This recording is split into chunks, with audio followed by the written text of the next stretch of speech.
All right, we are back, ladies and gentlemen. Welcome back to the Biblical Hitman, folks. I'm just very happy to be here. And, thank you to our Lord Savior Jesus Christ for another day. This is going to be a fun show. I got my brother, Doc Brown, host of the Prometheus Lens podcast. He's an author, he's a researcher. He wanted to come onto the show and talk about some of the things he's been digging into. But before we get to that, folks, just be sure if you want to support the show, head on over to patreon.com/the Biblical Hitman. It's the best place to support the show. Get ad-free early access and direct chats with me over there. But the free stuff and the easy stuff is just come on over to the YouTube, hit that subscribe button, like the show, share it with your friends, and come check the show out on audio platforms, Apple Podcasts, Spreaker, Spotify, wherever you consume any of your audio content. That's where the show is. And come check out my profile for the podcast on X, Biblical Hitman, and Instagram, all social medias pretty much. So what are we getting into today? Tuatha de Danann, the Grail Maidens, Tree of Knowledge, and the Goddess Rituals. And by the way, that intro trailer seems to be like what's going on in the world today, which is always it's funny to see. But I got my brother in here, Doc Brown. What is up, man? Welcome to the show. What's happening, Captain? Thank you for having me back. We had some issues, but we're here. We're here. If we could just get some confirmation from the audience how everything sounds. Are we looking good? Are we sounding good? Yeah. Calm down, everybody. Listen, all right. Come on. Yeah. So, brother, this is going to be a fun show, man. I'm excited for it. I think we're going to kind of collab very well together. We are both researching kind of like all the same thing, but we're definitely, you're covering one section, I'm covering the other, so I think we're going to collab very well. For the folks that are new, may have not heard about you or anything like that, where can they check out all your content and all that? All right, man. I appreciate it. Yeah, if you've not heard of me, I'm in the same vein as Steven. My show is called The Prometheus Lens. I've kind of coined it the hero's journey, and I've always been guilty of being a little esoteric. And so the whole name of the show is basically the fire symbolic for the knowledge. And Jesus said, my people suffer from lack of knowledge. So therefore, my attempt of this show is to steal back that fire and use it for the glory of the kingdom, man. So if you're into biblical history, alternative history, ancient lost civilizations, Bigfoots, all that good stuff, man, come on over and join us on the hero's journey. Yeah, man. I like the content you get into, because sometimes that kind of stuff likes to steal people towards or bring them into the wrong direction. And you definitely do an awesome job just bringing people back into the Bible and laying the Christian perspective on some of these interesting topics. Right. This is his YouTube channel here, folks. He's got a pretty cool channel. He definitely he goes live on Sundays, right? Live on Sundays. Yeah, live on Sundays and all of that, and his links are down below. But so, I've heard a little bit of Tuatha de Danann. I've heard some. Again, when I used to listen to podcasts all the time, it was something that was talked about a little bit. I've heard some researchers dig into it, but it's something that I haven't really committed a lot of my time to. So I'm excited to just learn today a little bit and pick it apart with you, man. First off, what brought you into this topic?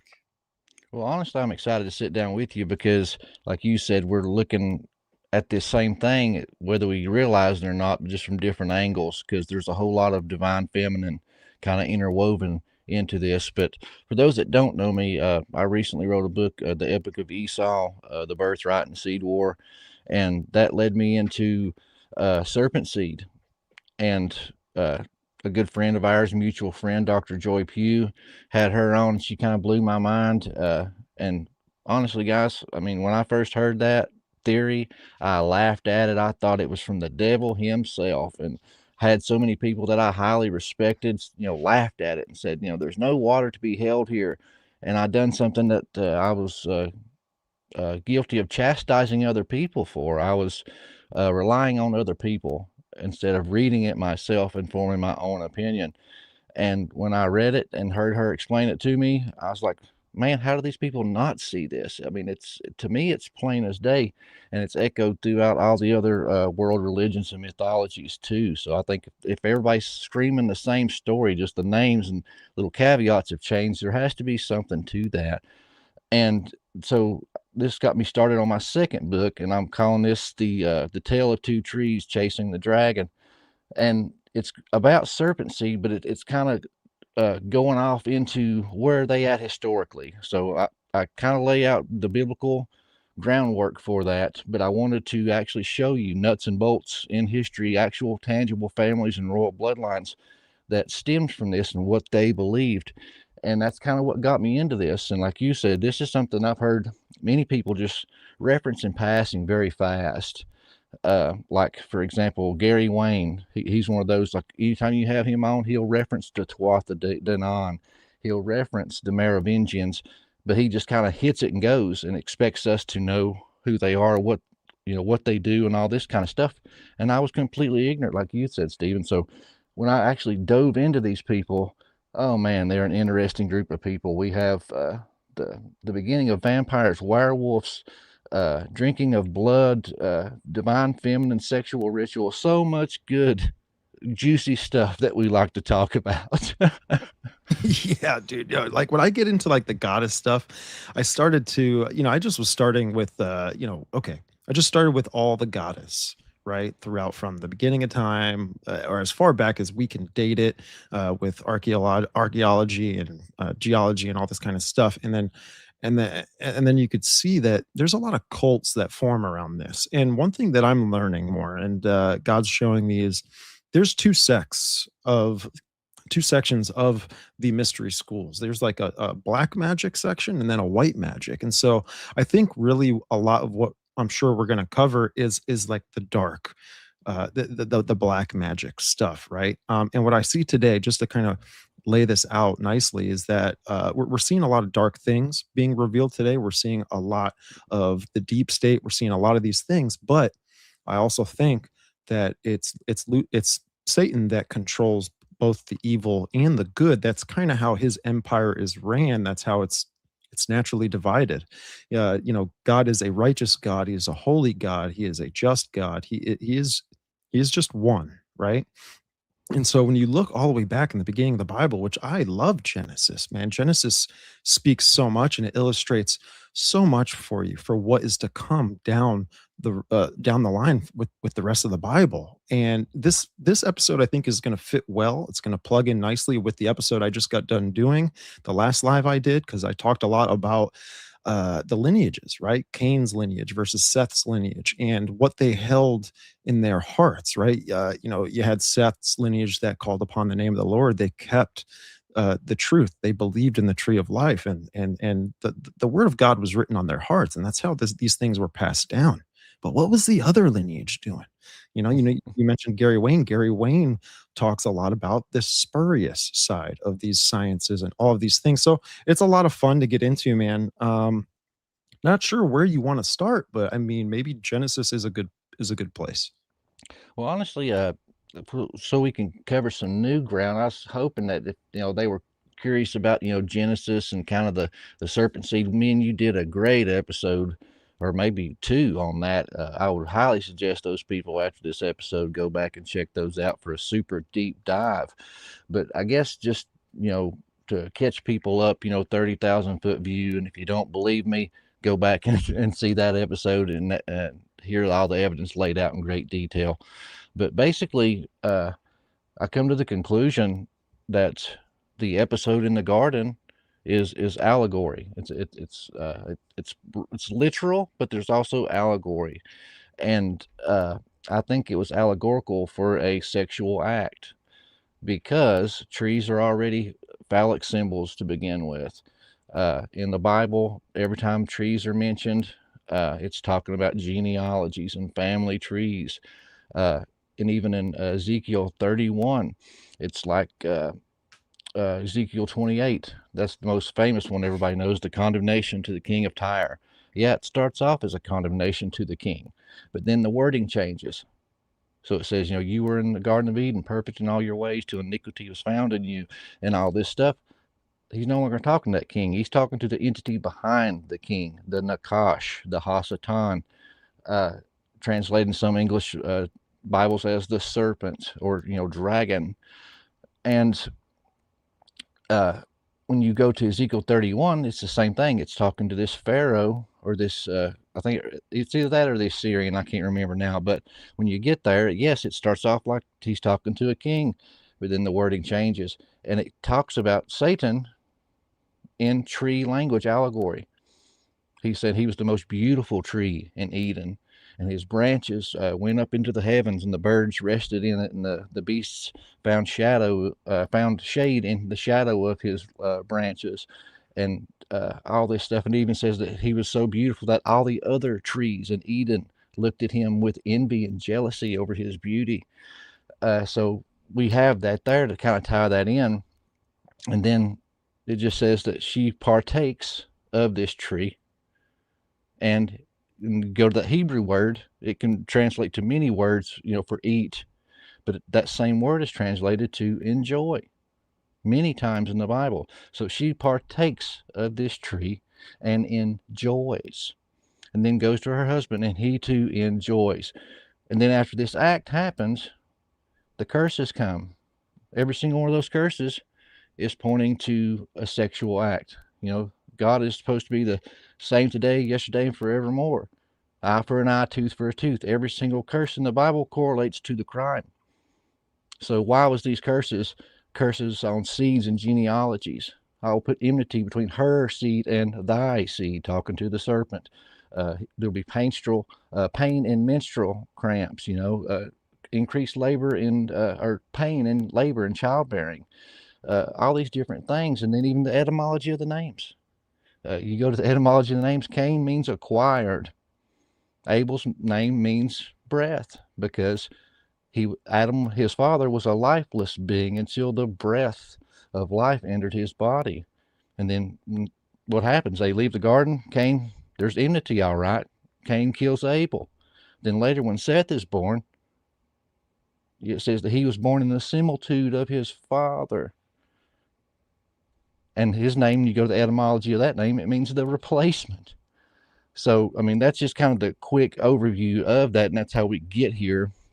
But I go into great detail on that other episode that I done with Steve, and I don't want to kick old tires here.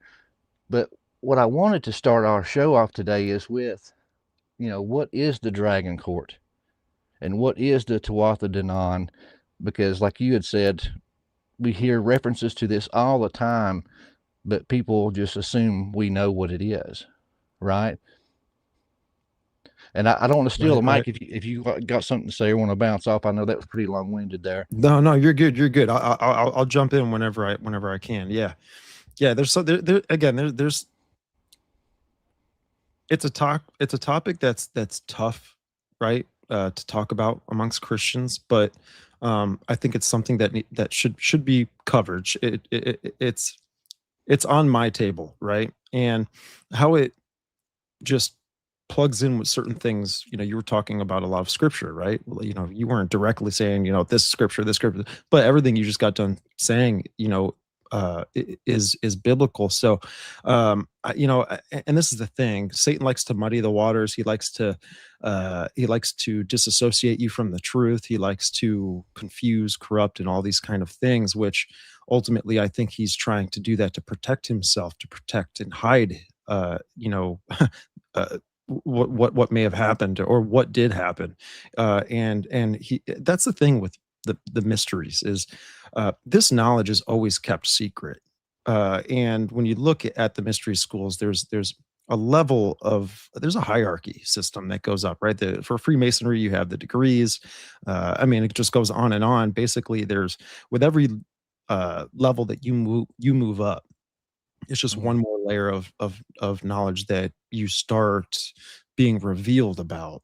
And Freemasonry, when you get to that, to get to the end, you're basically told, hey, yeah, the grand architect, like Lucifer, right? The light bearer, all this kind of stuff. So, and again, it really kind of connects a lot, even to just even, I believe it's in Isaiah where Lucifer is even mentioned as like a cherubim, right? And when you look at the mythologies, what's the common ground that a lot of the mythologies have? Well, they worship the face of a man, they worship the face of a lion, they worship the face of an ox, and they worship the face of an eagle.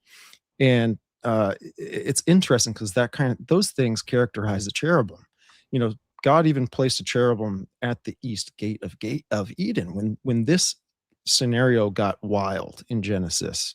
And cherubim are meant to be protectors of just anything, right? That's why they have four faces, because they can see north, south, east, west at all times.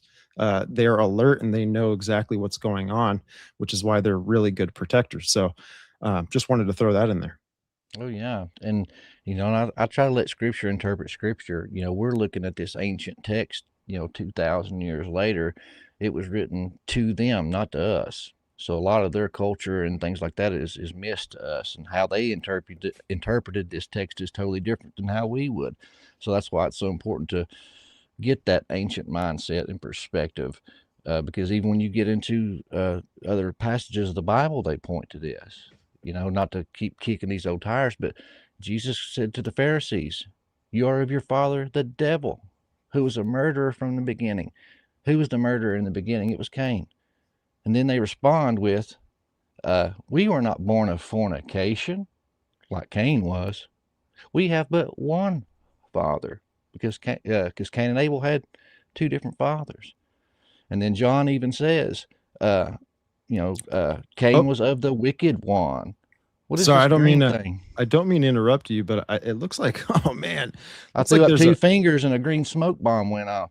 I know. What is that? That's wild. No more peace signs. I'm not sure what that is. Looked like a lens flare came Yeah, up. I'm What is frozen. that? I've Not turned it sure. off and turned it on, and it's still, I don't know. Interesting.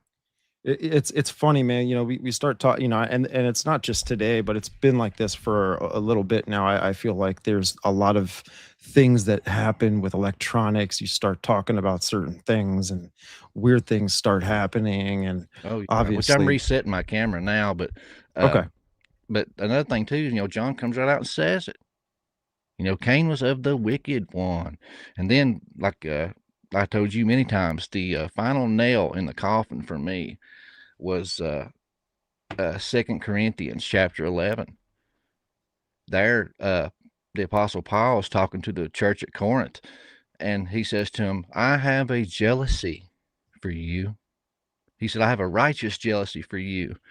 He says, "I prepared you for one husband, but I'm afraid that you will be beguiled as Eve was beguiled by that ancient twisting serpent." The context is sex. He says he has a jealousy, a righteous jealousy, because he prepared the church as a chastate virgin, is what it says, for one husband. But I'm afraid you will be beguiled as Eve was beguiled by that ancient twisting serpent. I mean, the context of that conversation is sexual. I mean, so to me, that was just the final nail in the coffin. Yeah, and it's like, if when you look at that lineage of Cain, you look at Enoch, you look at Lamech, the sons of Lamech, how they really, uh, how not only how they worshipped this forbidden knowledge, this knowledge of good and evil, which is ultimately science, in my opinion, some sort of mystery science, some sort of practices of the occult, and in the end of all of that, right, it's to make you as your own god. Just imagine like how mad scientists think about themselves. They think they can heal themselves, they can go directly to themselves because of their knowledge, and they can fix things and they can do these things. And there's so many practices of the occult that I feel God is showing me, because it really opens up Satan's playbook just that much more. You can start to see how things are functioning in the world, why some symbolism is wrapped up the way it is. It's almost like he's leaving his calling card behind everything that he's involved in, everything that he controls, everything Mm-hmm. that ultimately he's overseeing with all of that. Yeah, amen. Well, man, if you want to get started, we'll get started into the meat of the matter, what we're here for, because I'm excited to bounce these ideas and findings off of you and see how they correlate to what you found, brother. I know Cool. you'd mentioned that you wanted to do some screen sharing. Uh, if you can, find us a picture of the symbol of the Royal Dragon Court. and I will explain what that is, the symbolism behind it, and who they are to get us started off. Cool. Yeah, I'll look that up right now, and we'll bring it up. We'll bring it up. Okay, so as you're bringing it up, I'll just kind of explain what this dragon court is. This dragon court is what I've been talking about, but in the biblical sense, we call it the serpent seed. When you go into the secular world, they call it the dragon seed or the dragon court, and these are your elite royal ruling class that claim they have the divine right to rule because they came from Cain, who was the eldest son, who should have had the birthright, but he was screwed out of it. So they're taking dominion back. So they trace their genealogies and lineages back to him. And as you go through, they claim basically to be a subhuman race, what we call a Nephilim in a biblical framework, and that they were made to oversee and overrule over humanity. And they try to, interbreed and keep that bloodline as pure as they can so they can have that divine right to rule, because they believe and say that there is power in their blood and it gives them magic, like for prophecy and foresight, and they were extremely knowledgeable in all these types of things. So that is who this dragon court is. And this is it, right? Is this the symbol? Yeah. Okay. Yeah, it's just a little different variation. That white one right there, that's a good one because it's kind of clear. Gotcha. So this right here, this is their royal insignia. So you have this red cross in the background to start with, because they even claim that their lineage goes back through King David. And like I said, this is what they believe, this is what they claim. And this Aurora Borealis, that's the serpent eating its own tail. That's what you have around the outside of this image. It's the serpent eating its own tail. And then coming from the outside to the left and to the right, you have these dragons. So this is the dragon court. And go to the right, Steve. Yeah. And in the center right here, you have a lotus flower, which is symbolic for the womb. And all this stuff ties into their theology here, and we're going to get into that. Yeah, can I mention something about the flower here real quick? This is also representing Venus.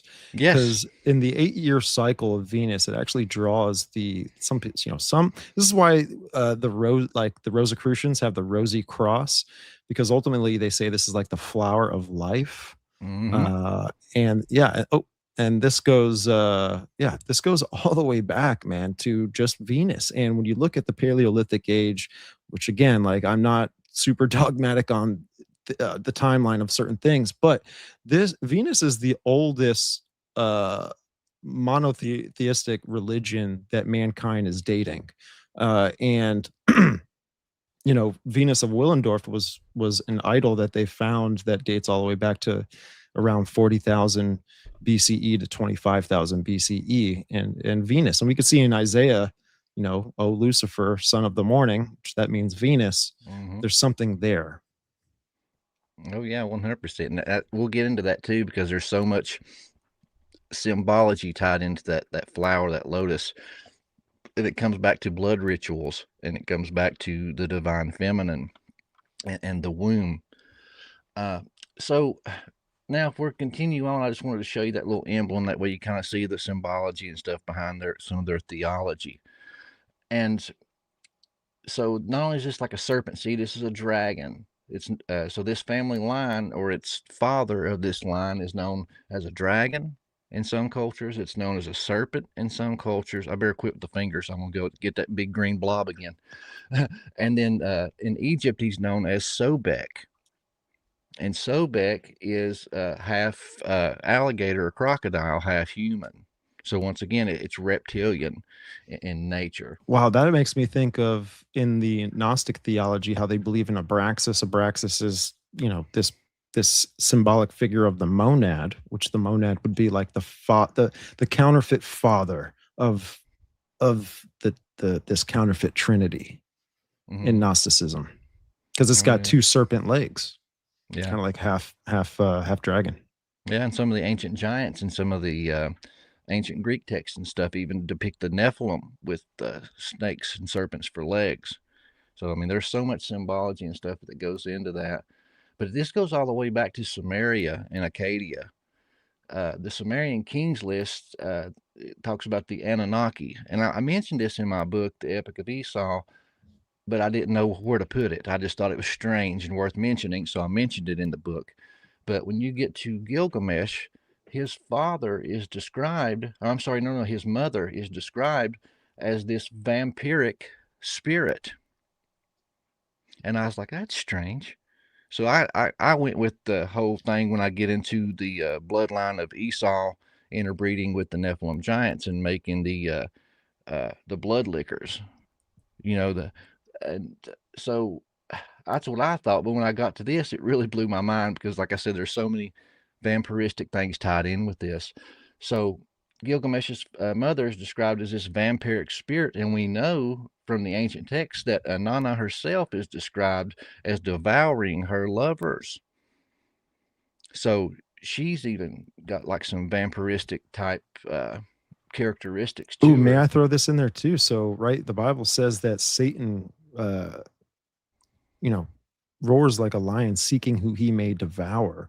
Yeah. And when you're looking at the Katy Perry music video, it's the one where she's acting as Isis. She's actually devouring the servants that are offering their gold and silver to her.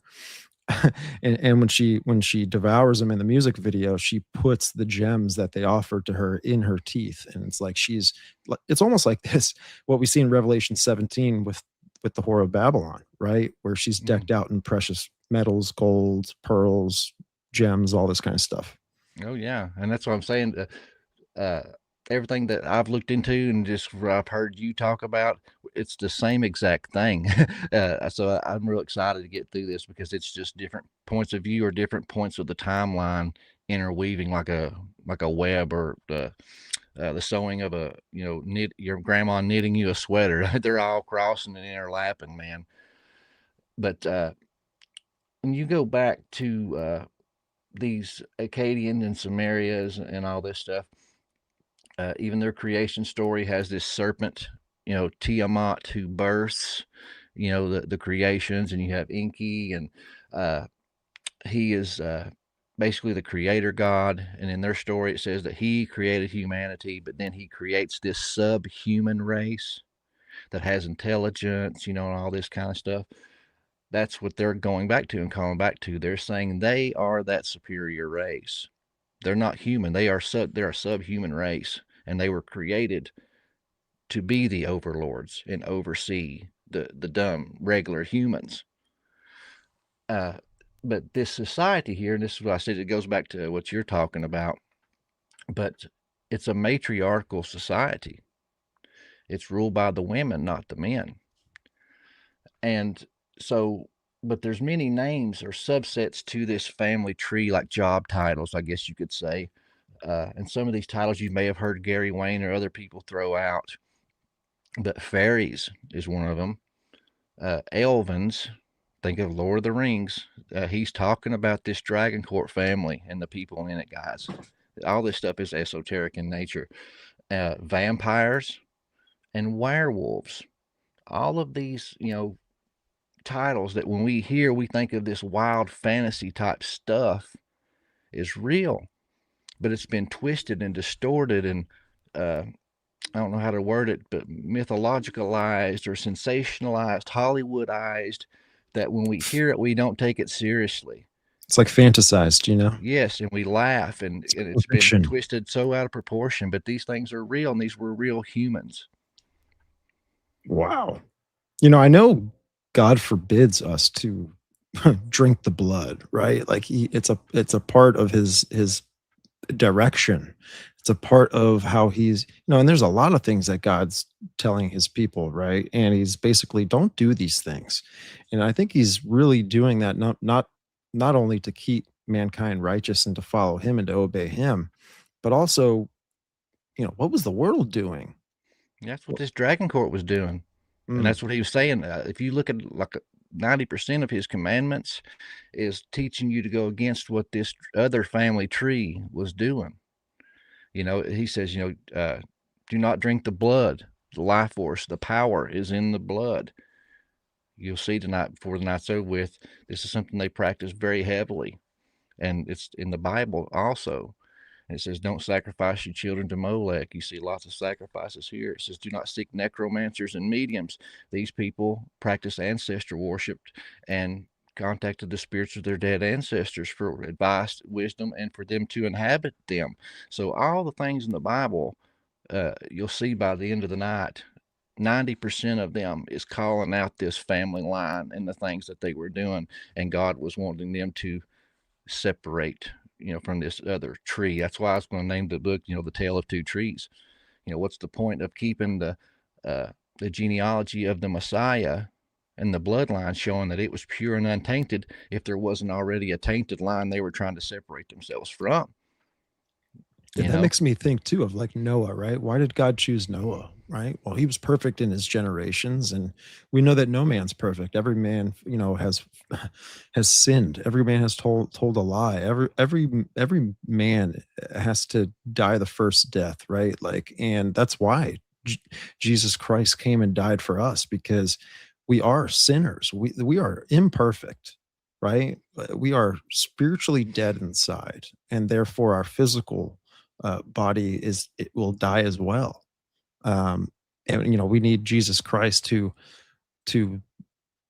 in order to establish that relationship back with the Lord. So and that's amazing. I mean, it really is amazing. The Bible is amazing. Oh yeah, it's better than any Marvel comic book.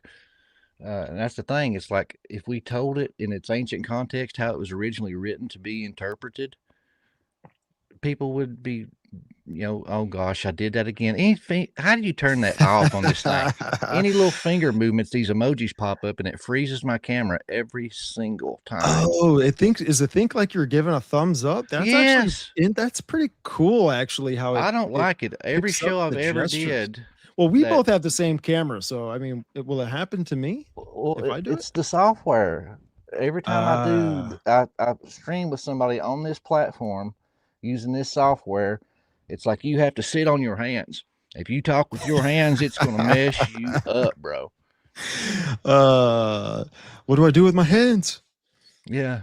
Right. That's funny, man. That's funny. But hey, shout out to everyone in the chat. It's a blessing to see familiar names in here. I hope everyone's doing well. Everyone had I had a great day today. I had a great day today. I mean, I got very stressed out at one moment, but God brought me back in, man. There's joy in Jesus Christ, and that's something we should just remember all the time. Amen. But diving into it here, and I'm going to try to keep my hands out of the way. I'm sorry, guys. I talk with my hands. But but they practiced ancestor worship, and this is something you see, like a good example that most people will be familiar with, the berserkers. They talked about, they act like they were demon possessed. They had super strength and they had no fear of death, and they would take shots to the chest or the belly with swords and just keep fighting, man. They were like demons possessed. What they would do is they would drink blood and they would try to contact the spirits of their dead ancestors, which were the Nephilim, and to embody them and give them strength and all these things. This is what this dragon court did. And there's even text talking about that they would go into the tombs of their dead ancestors and spend the night there, or even spend weeks there, sleeping in the tombs. And I don't want to spoil it just yet, but there's kind of where you get some of the vampire lore. Oh, they were undead. There was these, really pale skinned people. That's why they're called fairies, because they were the fair folk. They were fair skinned, and they seen them coming in out of these tombs. And they're like, oh, they're undead. Oh, they're vampires. And so that kind of stuff got sensationalized and blown up out of proportion. But these were the ruling class throughout, early history.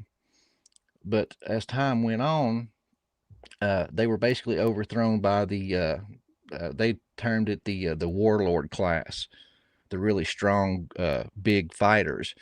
And this class here was known to be intelligent, and had like supernatural foresight and stuff like that. They were made to to rule. They weren't really, their speciality wasn't war and fighting and strength.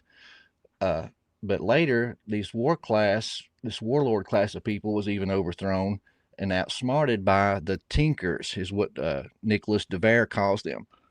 And so a lot of the stuff I'll be talking about today, this is from Nicholas de Vere, and he is from the Dragon Court. So he wrote a book called The Dragon Legacy and laid out a bunch of this stuff. And this is something that I'm pulling a lot from here today. So he was involved in this society? Yes, he is of the Dragon Court. He's spilling the family beans. So this is what they believe. Yes. Wow. We're getting some inside information here. Exactly. That's why I think it's so fascinating. But like I said, over the years, through fear, the church helped overthrow the Dragon Court, and they got this thing called the Donation of Constantine. And I don't want to go into that deep because that's a whole episode on itself. But basically, this was a document supposedly that on the deathbed of Constantine called in the Pope and the Popery and just said, you know what, I don't want to have all this power, and I don't want to pass all this power and kingship down through my family line. So I'm just going to give all the power to the church. So now you have all authority. You have final say on everything.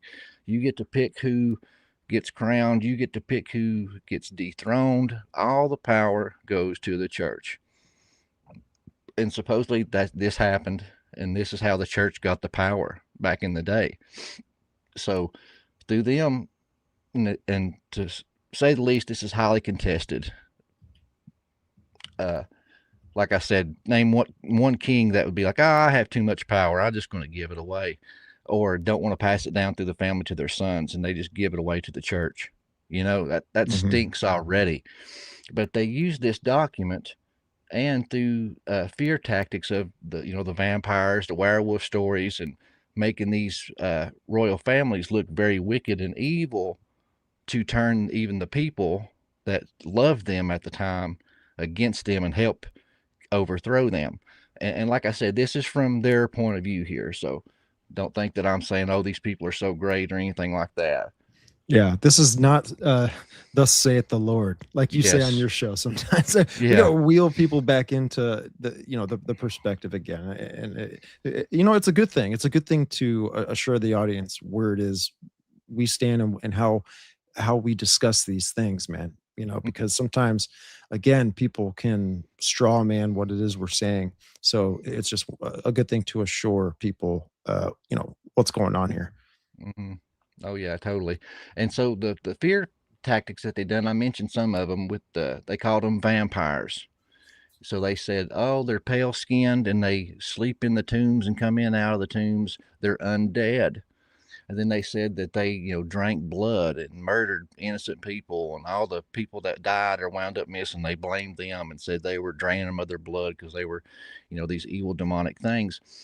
And we'll get into it tonight, which they were drinking blood.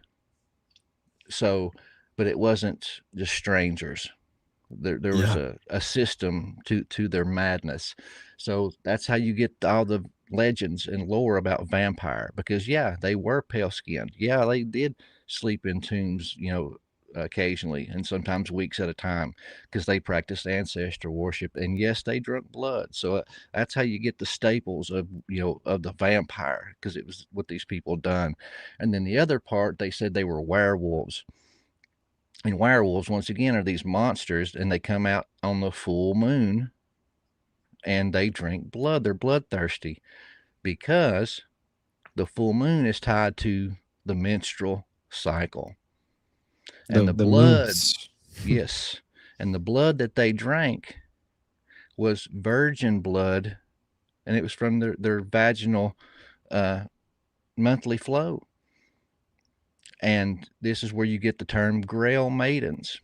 And these were just anybody. No, these had to be women that was of the divine blood. They had to be of this dragon court. They had to be a pure blood, and they had to be a virgin. And these women willingly gave this as like a love offering to their family, because The power was in the blood. They thought that by drinking this, they made their family healthier and stronger and increased their magical capabilities. So, yeah, this is how you get the vampire and werewolf lore, because all those things they did do, but they just got twisted into monsters when they were actually real people. Yeah, yeah, and the one thing too about the blood, right? I think why they did consume this was to, this was some sort of ritual practice of divination, and why I say that divination to like to make yourself like a god is even Aleister Crowley, who's a practicer of the black magic, right?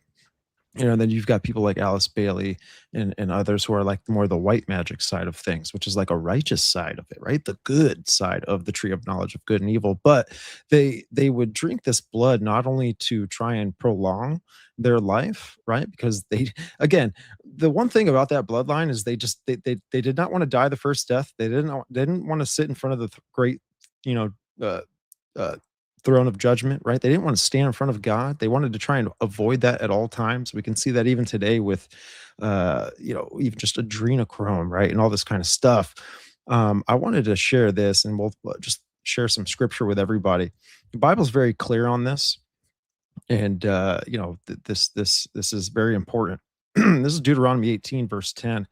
There shall not be found among you anyone that maketh his son or his daughter to pass through the fire, which is what we were talking about, right? Sacrifice of the young, um, or the useth, or that useth divination, or an observer of times, or an enchanter, or a witch. When it says observer of times, that's like astrology, in my opinion, or a charmer, or a consulter with familiar spirits, which are these spirits of the dead, or a wizard, or a necromancer, right? So uh, the Bible's clear, man. What not to get involved in because the whole world is practicing this, right? And Oh and yeah, and God's and always trying to it's a to stark contrast to these people we're talking about. yeah, dude, man, and so this is like antediluvian, right? Are we talking about this is as it was mainstream as it can get prior to the flood? I mean, why did Mm, God even just why did he destroy everything? Why did he bury everything, right? Well,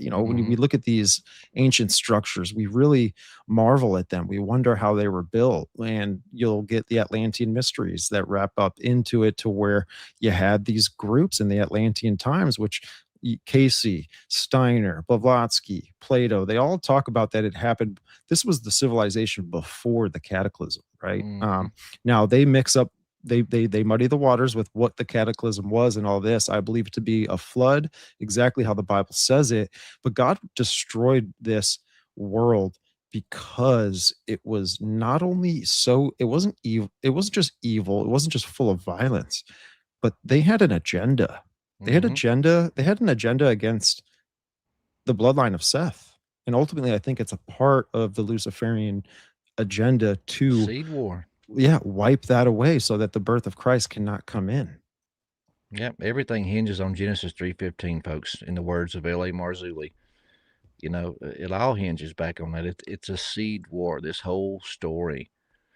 Um, but I guess continuing on, pushing through, like I mentioned, Gary Wayne mentions these people, and it kind of just gets skimmed over, the Scythians, the Tuatha De Danann. So we're going to get into a little bit of history here. And like I said, this is kind of fresh research, folks. So I got my notes over here. I got to kind of look at them and read what I had typed out. Uh, but I'll talk about the Scythians right here. And it says that when we use the word Scythians in this discussion today, you just be thinking, like I said earlier, fairies, dragons, vampires, and elves. But when I'm talking about them, I'm not talking about them as a race as a whole. So I'm not saying every single Scythian was of this dragon court, and a serpent seed. No, I'm talking about the royal Scythians, the royal ruling class. They are the ones that claim this divine right to rule, and that they are these, powerful subhuman race. Uh, and they got their names from curved blades that they used. So think of a scythe. The Scythians, they used curved blades. uh, it was originally spelled Sithin, Scythian, And this is where we get the word scythe, the curved farming blade. The name Scythian is related to a group of words that appear in Indo-European languages as far apart as Erie and North India, indicating that they had common Aryan origin in Scythia. So through etymology and root words, we can trace these people's migrations, and they've been everywhere. Um, Another term is the Siddir, Siddir. In Danish society, these were witches who practiced knot tying and loosening related to the mythic Norns, the weavers of fate, the Mori, those who are responsible for the fate of mankind by the patterns that they wove. In India, they were called the Siddhis, Siddhis, a word describing the powers of the yogi who self realized. And again, the Irish word is city, is spelled Sidhe, describing the fairies, and it means power. And again, the people of the powers, the Scythians and or the Sidhians. So the Sheila Nagigs were goddesses of sovereignty and transcendence. Uh, they're placed over doors to churches, many built on the site of ancient groves. And this was symbolic for entering the vulva of the maiden into the other world. They were permitted above church doorways because the early church wanted to be identified with the old ways, and they remained in order to attract and further convert pagans. Now, if you could look that up, I got some pictures. Uh, I could pull up if you want me to. Uh, What you of got? these, uh, where did it go? Oh, I wanted to share this here too, because you're talking about the Scythians, right? You're talking about the sword, right? All that they had with that. I've done some research into the archetypes that through the mythologies represent the Antichrist, right? To the Christians. One of these is the Kalki, and the Kalki is depicted as the avatar who will rejuvenate existence by ending the darkest period of the Adorama, or the unrighteous, right? Which is kind of what we see going on right now. We see a lot of the unrighteous being exposed because the Antichrist is going to come and lead people out of this, the exposure of the deep state, the new world order, all of this kind of stuff. And again, I just hope that people don't get just so tunnel visioned into what's going on and led astray into this false light. And the Kalki is known to be like the 10th avatar and all of this. But what the Kalki is holding is actually really interesting. I gotta throw this up here because he's holding the sword. you know and it's a curved sword. Now, even on the, and again, I don't think Trump is the Antichrist, but we can talk about some of these archetypes and stuff.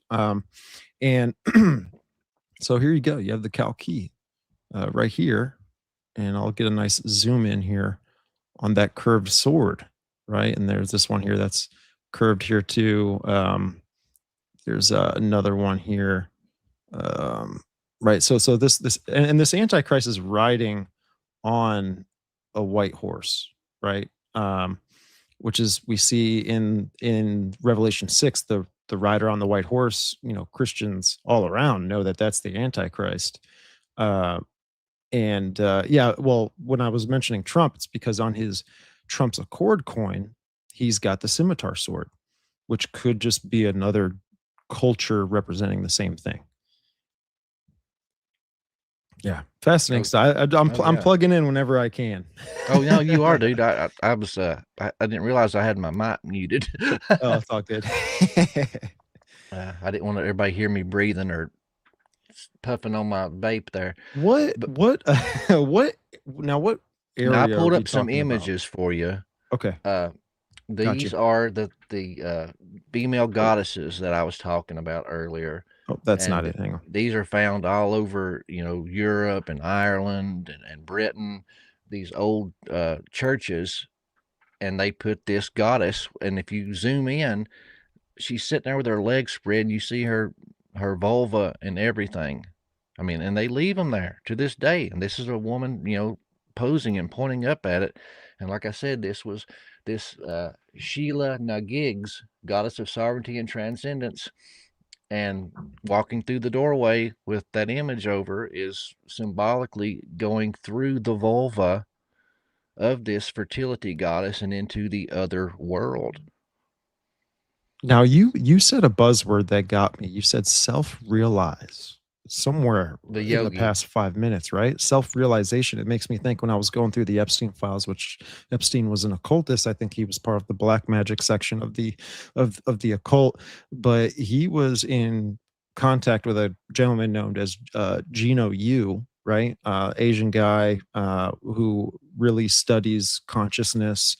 He's connected to other people who are doing work to try and put consciousness into robots, known as phenomenal consciousness, which is basically humans are trying to develop an artificial intelligence that is able to feel, think, and have emotion.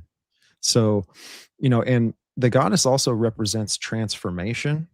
We know that with the just with the Templars, with the Black Madonna, and why was the Black Madonna represented with the darkness on these idols that they would carry and represent as the Black Madonna? The Black Madonna, Isis, it's all the same thing. It's goddess worship, and ultimately, you start out as like this, unrealized uh unself-realized state, but you consciously ascend to where you basically transform yourself into a god consciously. Self-realization in Gnosticism is basically finding your inner divine spark and transforming yourself just like Jesus did, right? And that's just blasphemy, right? It's terrible. Oh yeah, 100%. I mean, it's all deception. If anywhere that says that you have the answer, that is a lie. Which Stephen, that picture there, is there any way you can zoom in that? Because I really want them to No, see so that. since That was you're so sharing it on small. your side, you have the ability to zoom in. So let me bring it back up. I Yeah, don't know I if don't I I can do can't. that because I'll have to Gotcha. put it in Photoshop, zoom in, and export it. And but What's it called? What's it called? I'll try and it's find it. called the Sheila Nagigs. SheeLagh space NA space GIGS. Because I sent you 4 or 5 images because it's not just one place, it's several. And it's pretty vulgar. And this is over church doors to this day, folks. Dude, what I'm looking at right now is the same thing that I've seen on one of the monuments at Göbekli Tepe, where basically their first depiction of the goddess was a woman that had, it was like a stick figure woman, right? Yeah. But this is up in the area of like that Turkey, right? That Yes. Turkey region where basically we know that The same when region. the same region, and when God when the ark settled, it settled on Mount Ararat in that Turkey area. We know that Ham and left, and he rebelled from his family, trying to bring back the old world.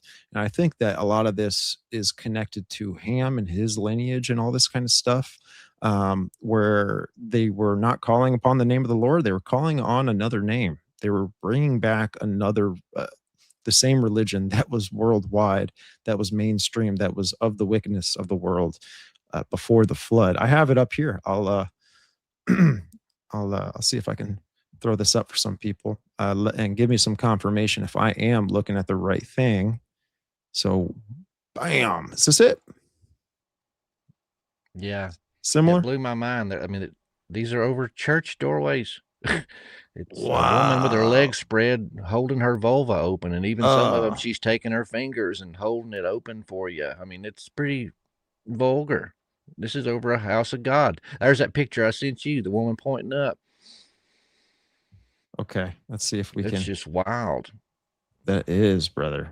And It's not letting me do these it. churches done this to attract the pagans that were practicing these rituals and knew this goddess. Same thing they did with Easter. The same thing they did with Christmas is what they do. They appropriate all these other rituals and gods and goddesses just to fill their church pews and fill their coffers, folks, in my humble opinion. Wow. Okay, I think I got it up here. So let me see if I can bring it up. Hey, folks, I got a trackpad here. No more mouse clicks. Let's go. Still getting used to it. Very sensitive. It's very sensitive. Every time I touch it, it's doing something. So I gotta be careful.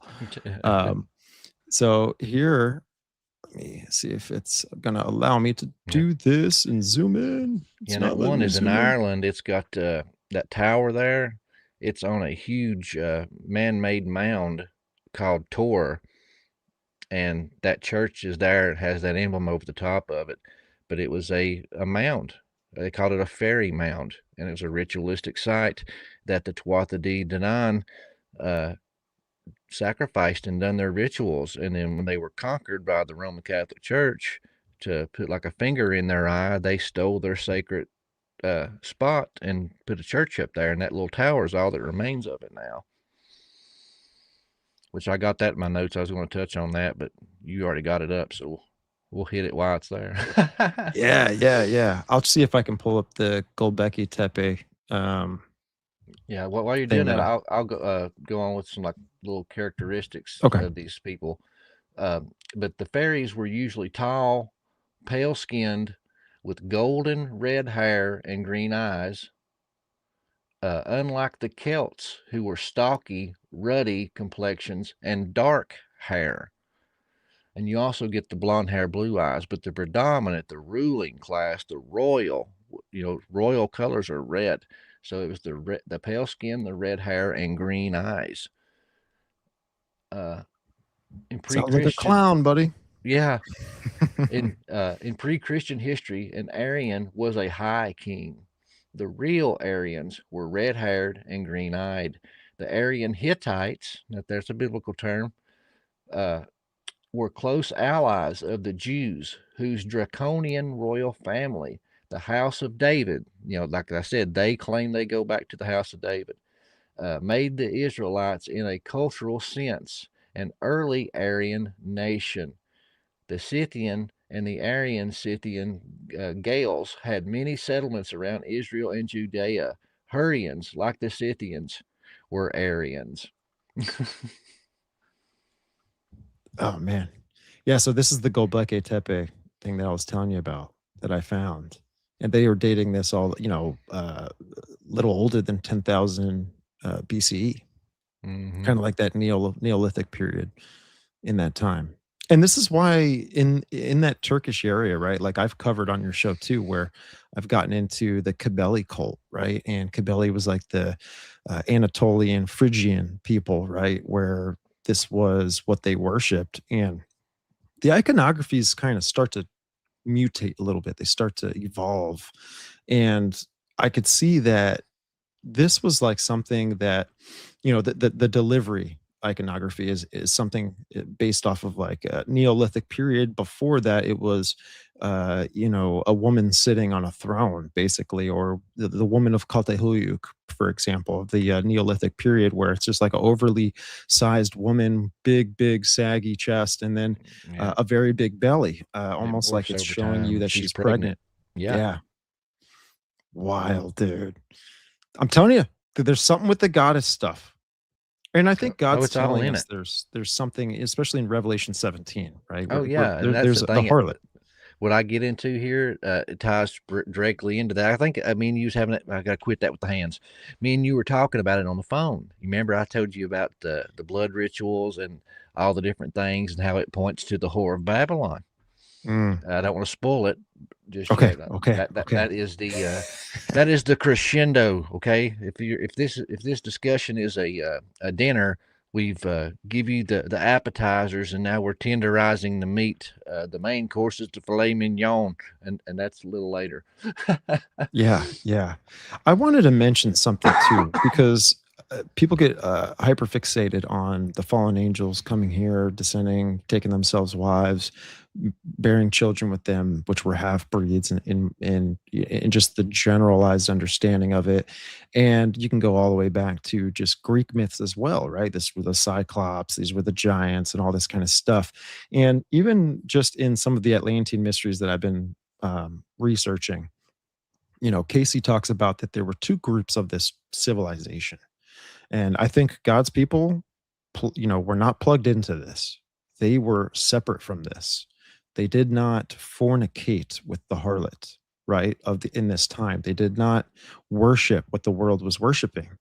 So I'm almost thinking that it's 100% possible that when these fallen angels did this, they fall into what's known, according to Casey's work, as the sons of Belial.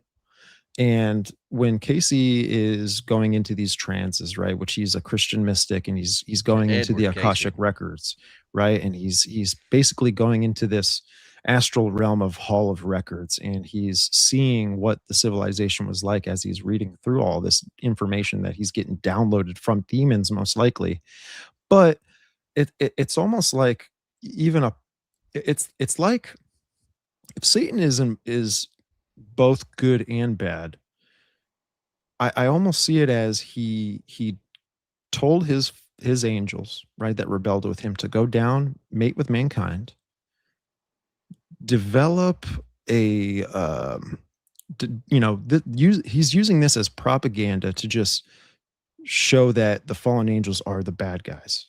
Mm. And he's almost framing them in some sort of way so that he could push people towards him being a false angel of light, to so that the world would worship him as the divine source of something. Because that there's two groups in the Atlantean civilization, the sons of Belial, but then there's the sons of the law of one. And it's like they were both taught this ancient fallen angel knowledge to develop technology, right? But the two groups separate because of their philosophies and how they use the technology. It's where the sons of Belial use it for domination, like we could see with the deep state today, which would naturally corral humanity to uh, go and worship him as this false angel of light, like as some sort of divine source. Because we know Lucifer's trying to be like God, like he's trying to be worshipped as God. And I think a part of him still knows how to kind of be righteous. And so I think even then there was what we it's very similar to like what we see today, with the white magic versus the black magic. And so I think it's all umbrellaed under Lucifer's agenda Oh ultimately. yeah, yeah, 100%. And like you was talking about how the two different classes, how they rule different, and that's why you see the things the way they are today. Even Nicholas de Bear in his book, I told you about the different classes. The warlords overthrew the dragon court, then through the help of the church with the donation of Constantine and the fear mongering, helped the Tinkers rise to power, and they were their puppets. Well, the Tinkers is the merchant class. That's your Donald Trumps, the people that's all about making money. So they'll rape the people, they'll rape the land and pillage it, don't care about nothing but profits and money. These are the tinkers. And he said, this is why the world is in such a shape that it's in, because it's ruled by these tinkers. And then even when you get to Revelation, it talks about the whore of Babylon. The people are crying at the shores, and the merchants, because of the ships. And it says, "Oh, how you profited, made all this money from your trade," and the merchant ships are burning. It's talking, I think, symbolically about, these tinkers and the merchant class that's ruling and just care nothing, care for nothing but profits. Hmm. But if I continue on with the background and the history of these people and how we got to the tinkers and the world we see today, into the Danaan. But some of the Danaan, during their migrations, they fled southwest of mainland Britain. Several centuries later, when the Romans encountered them in Scotland, they referred to them as Picts, Picts. This word slowly changed to describe the elven peoples, the Pixies. So these beings would become known as leprechauns. The etymology of this word was thought to mean small bodied, but it actually means scaly bodied, from the Latin word lepra, as in leprosy, scaly skinned. Uh, this was to describe their fish scale armor, which was very common for the Draconians, the Danes, and the Danann from Greater Scythia. So once again, you have this mythological creature that's been totally twisted and stretched out of proportion to this fantasy thing when it was describing real people. But Wow. and the Oh, women, you have it with the women because that's where you get your mermaids from. Another mythological creature because it says the scaly twin pronged tail of the Wouver or mermaid was derived from the use of the Grail Maidens and their fish scale armored leggings, worn with swans or ravens' feathered cloaks. This is where we get the image of the harpies, okay? So pict and or pictish means painted, and they're referring to their bodies covered in tattoos. And their favorite was the labyrinth and or spiral designs. And I'll end it with this. It says that these people group was believed to make it all the way to China. The Tuatha Madan mummy excavated by the Chinese in the 1960s had red golden hair and was buried with a cache of tartan plaid cloth and spiral painted pottery. wow. Hey, I'm gonna throw this up. Is this what you're talking about? If anyone's listening on audio, much love. And first off, thank you everyone for getting through the ad space. I've been getting a little bit of feedback from all that, but thank you so much. It definitely supports the show, and I am And it very grateful costs for you that. nothing. So I mean, the You know, guys, all the gear that we use, all these cameras and lights, and all the time spent researching, gathering all this stuff, guys. You suffering through the ads is us a way to just kind of make back our money. You know what I mean?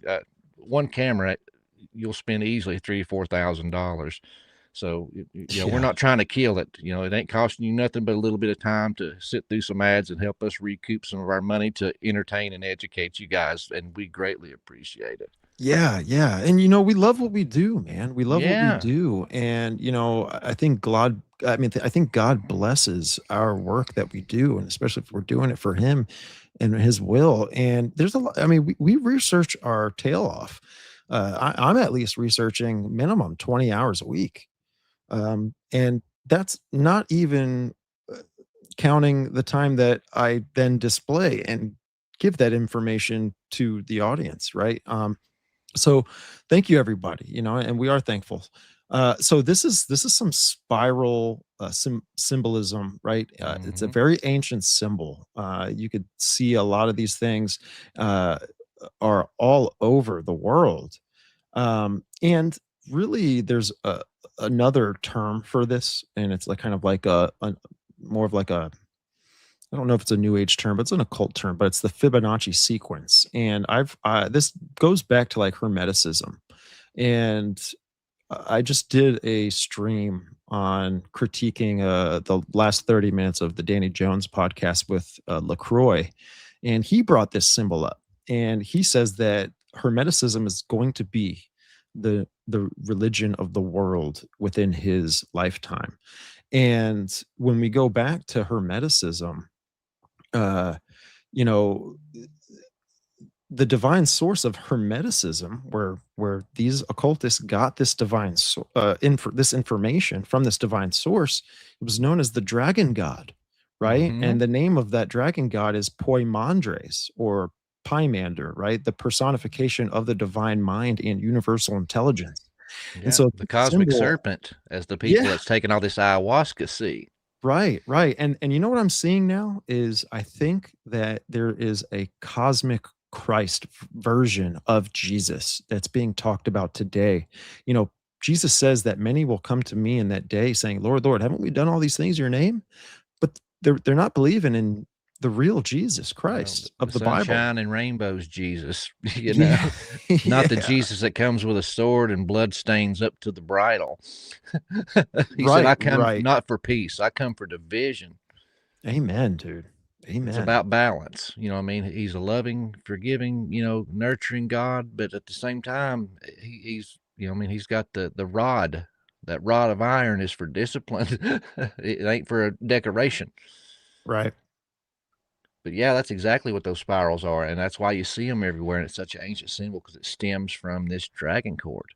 And Wow. that's what you see, all the tattoos of these Vikings and stuff is these weird patterns and stuff because it represents. And I'm kind of giving you a little teaser for what we're about to get into, for mazes and labyrinths, and that's another thing that you see throughout the world and throughout mythologies. Uh, but now, if you're ready, Steve, you ready to get into some trees? Now, this Let's was do it. really cool. Let's This do it was real really quick. cool. Shout out to my boy Ben Bumgarten in the chat. Shout out to everybody, number one. But my boy Ben, what's up, dude? Ben. Okay, it says now druids, as we know, were associated with groves. The druids, as priests, were priest kings of the dragon, and were connected specifically to the tree of life and the tree of knowledge. So it's the tale of two trees here. This was the symbolism behind the Hindu and Buddhist Tantra and Kshatric system. The tree of life is a genealogical chart of the gods. In Viking lore, it is their sacred tree Yggdrasil, with a coiled serpent at its base by a pool. The most sacred tree to the Druids was not the oak, but the apple tree. That's why the tree of Eden has been portrayed as an apple tree, but can be interchangeable with the pomegranate, which is also red, as in like red blood. I don't mean to cut you off right here, brother, but thank you so much, Amy, for the PayPal. I just saw the notification. Much love. Thank you so much, and I appreciate you. Thank you. Also, dude, I wanted to mention too, like when people hear the tree of life, like what you're saying, they're gonna immediately think, well, no, Jesus is the tree of life. Amen. He is the truth. That he is the true tree of life. But what Kabbalah has done, right, which is nothing more than Jewish mysticism, right, that goes all the way back even before the Babylonian times, that where the Jews kind of got that idea from.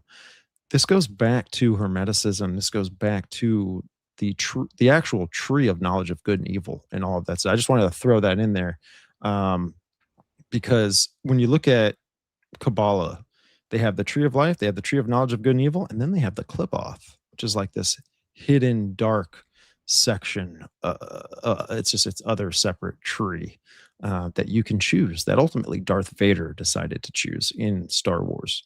Mm, yeah, and that's why you see it through all these mythologies, and that's why I was trying to show y'all these comparative mythologies and how they're all the same. Uh, the other one was the apples represent the glands of the female body. The apples of red gold produced the enriched vaginal womb blood that was consumed by both male and female druids. The serpents or dragons in the tree. In the Kabbalah, both Jesus' mother and wife, now this is from the Kabbalah, were called the crystal wombs from whence shine forth the light of the world. So this strongly suggests the concept of starfire, which is also consumption of menstrual cycle blood of the goddess. Also, in Viking mythology, the goddess Idun, which sounds a lot like Eden, offers red apples to the gods to keep them healthy and young. They depend on it. So if you take supplements like HRT, hormone replacement therapy, you should know it comes from urine of either mares or French nuns. So melatonin was the primary hormone extracted in the blood rites of Diana. So it's your choice. Either way, you're getting it. Uh, Others include oxytocin, prolactin, serotonin, adenosine, trisulfate, dopamine, telomerase, and retinol. But Scythian warriors were bloodthirsty at times, helping with the vampire and werewolf imagery. Roman reports describe them as eating the flesh and drinking the blood of their fallen foes in battle. This was obviously a corruption of the earlier ritual practices. Drinking the blood of friend or foe in battle was common practice in Scotland to obtain strength. Clogging your arteries with someone else's adrenaline. And far as the keeping the bloodline pure that I mentioned earlier. Uh, they actually reference some stuff I didn't know about, like biblical Phoenicians and pharaonic marriage rites, and this is how they kept it in the family. Uh, Elvins practiced Phoenician and pharaonic marriage. The Phoenicians would practice the union between father and daughter, and we see this with the sons of Esau in the Bible, who were red-headed, by the way, and you had to help me with the name in that live chat that I did. From Esau's loins, he has Eliphaz, and Eliphaz, yeah. Eliphaz has a relation with his daughter. Uh, but in the horse breeding world, this produces the finest, healthiest thoroughbreds. The Pharaonic practiced the union between brother and sister, Osiris and Isis. So, according to geneticists at Cambridge University, uh, you can continue this up to 300 years and or 10 generations before any genetic problems. Is this the reason God forbade these practices in the Old Testament, where it says, you're not to lay down with your uh, father's wife, for it is your father's nakedness. You're not to lay with your sister, and all these different things, because once again, this is what this bad lineage was doing. And That's I'll stop interesting. there. I'll let you Yeah, get in. I wanted to throw this up here, right? So we're talking about possible, well, most likely reasons why they were drinking blood, right? And it says right here, Genesis 6, it says, and it came to pass when men began to multiply on the face of the earth, and daughters were born unto them, that the sons of God saw the daughters of men, and that they were fair, and that they took themselves wives of which they chose. And the Lord said, my spirit shall not always strive with man, for that he also is flesh, yet his days shall be 120 years.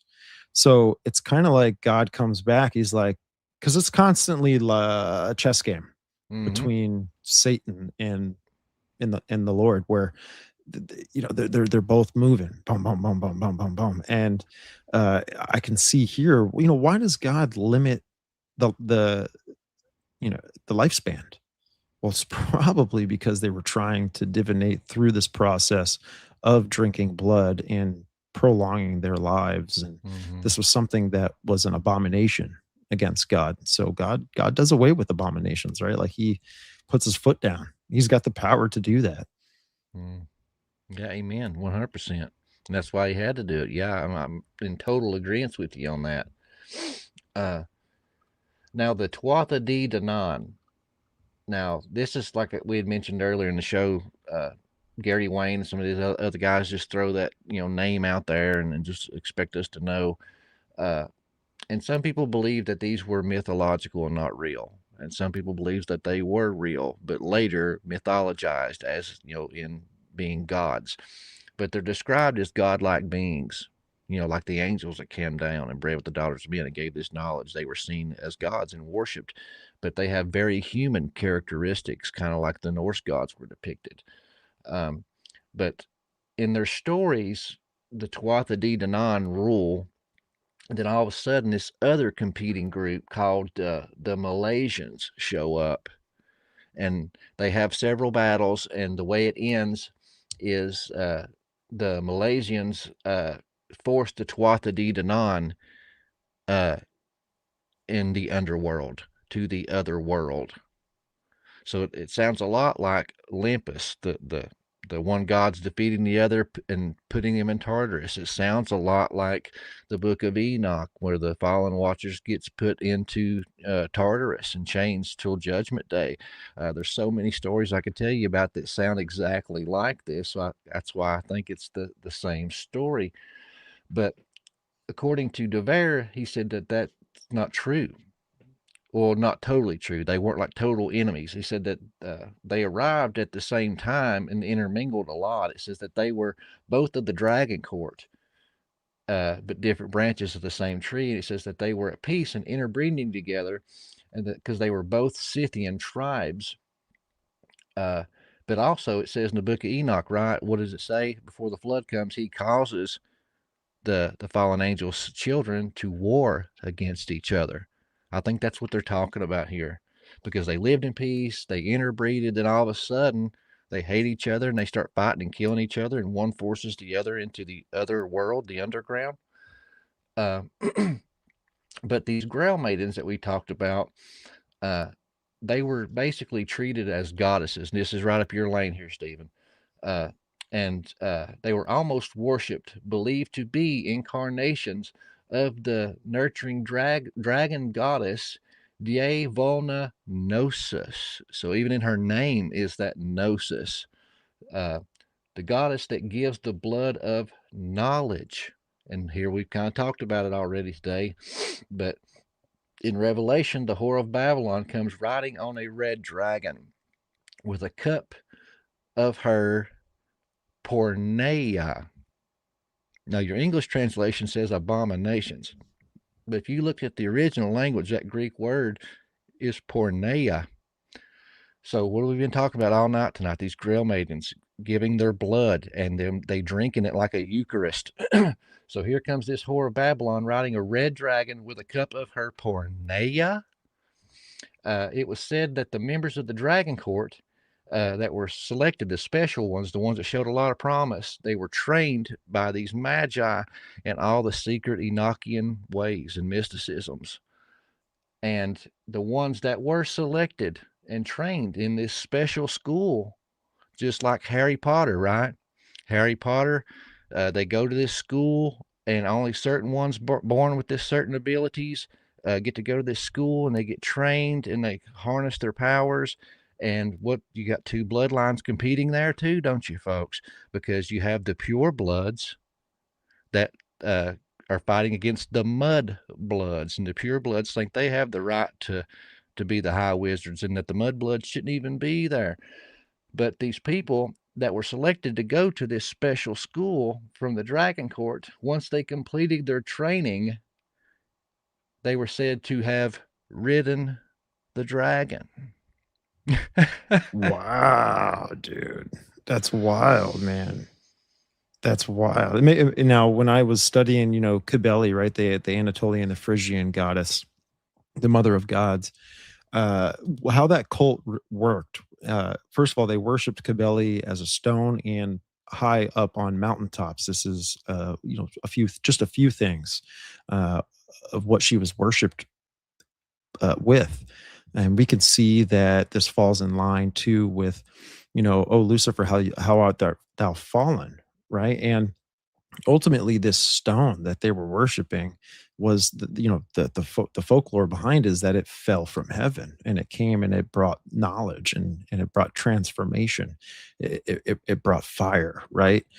And so, looking at that, when how the cult functioned is they worship the mother goddess, but in order to be initiated into the cult, you had to be a man and you had to castrate yourself, just as the mother goddess's consort slash son castrated himself. And you got to remove your male part and throw it and bury it into black fertile soil, because the goddess is also meant to represent regeneration, fertility, agriculture, wildlife. Where do you think the term Mother Earth comes from? It comes from these cults.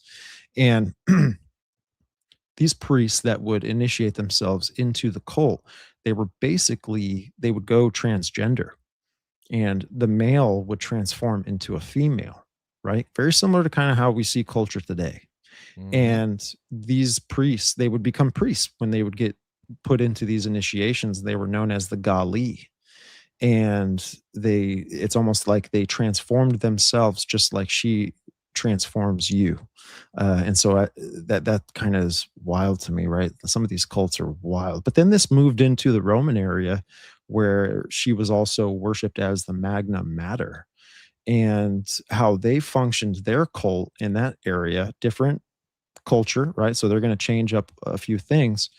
How they would receive divination and blessings from the mother goddess, the Magna Mater, is that the women who would request for these blessings, right? They're not even blessings. I hate to even call it a blessing, but they would go into like this compartment that was underground. And there was a grill cover, almost like how we see sewage today when you drive over like that sewage grill plate, right? So basically, think of someone down inside of there, but they would bring a bull. They would bring a bull in right over the grill plate, and they would cut the bull's throat, and the blood would pour down onto the person that was requesting whatever it is that they were asking towards the mother goddess. And so they would get saturated and covered in this blood, like we see in the movie Carrie, right? So that was in the movie Carrie. That's what that's showing you, Or that right? movie It's Hostel, actually that yeah, woman yeah, that buys the slave and chains her up and underneath the bathtub and cuts her and just lays there. Well, she cuts her with a scythe. Now that I'm thinking about it, and just bathes in her blood.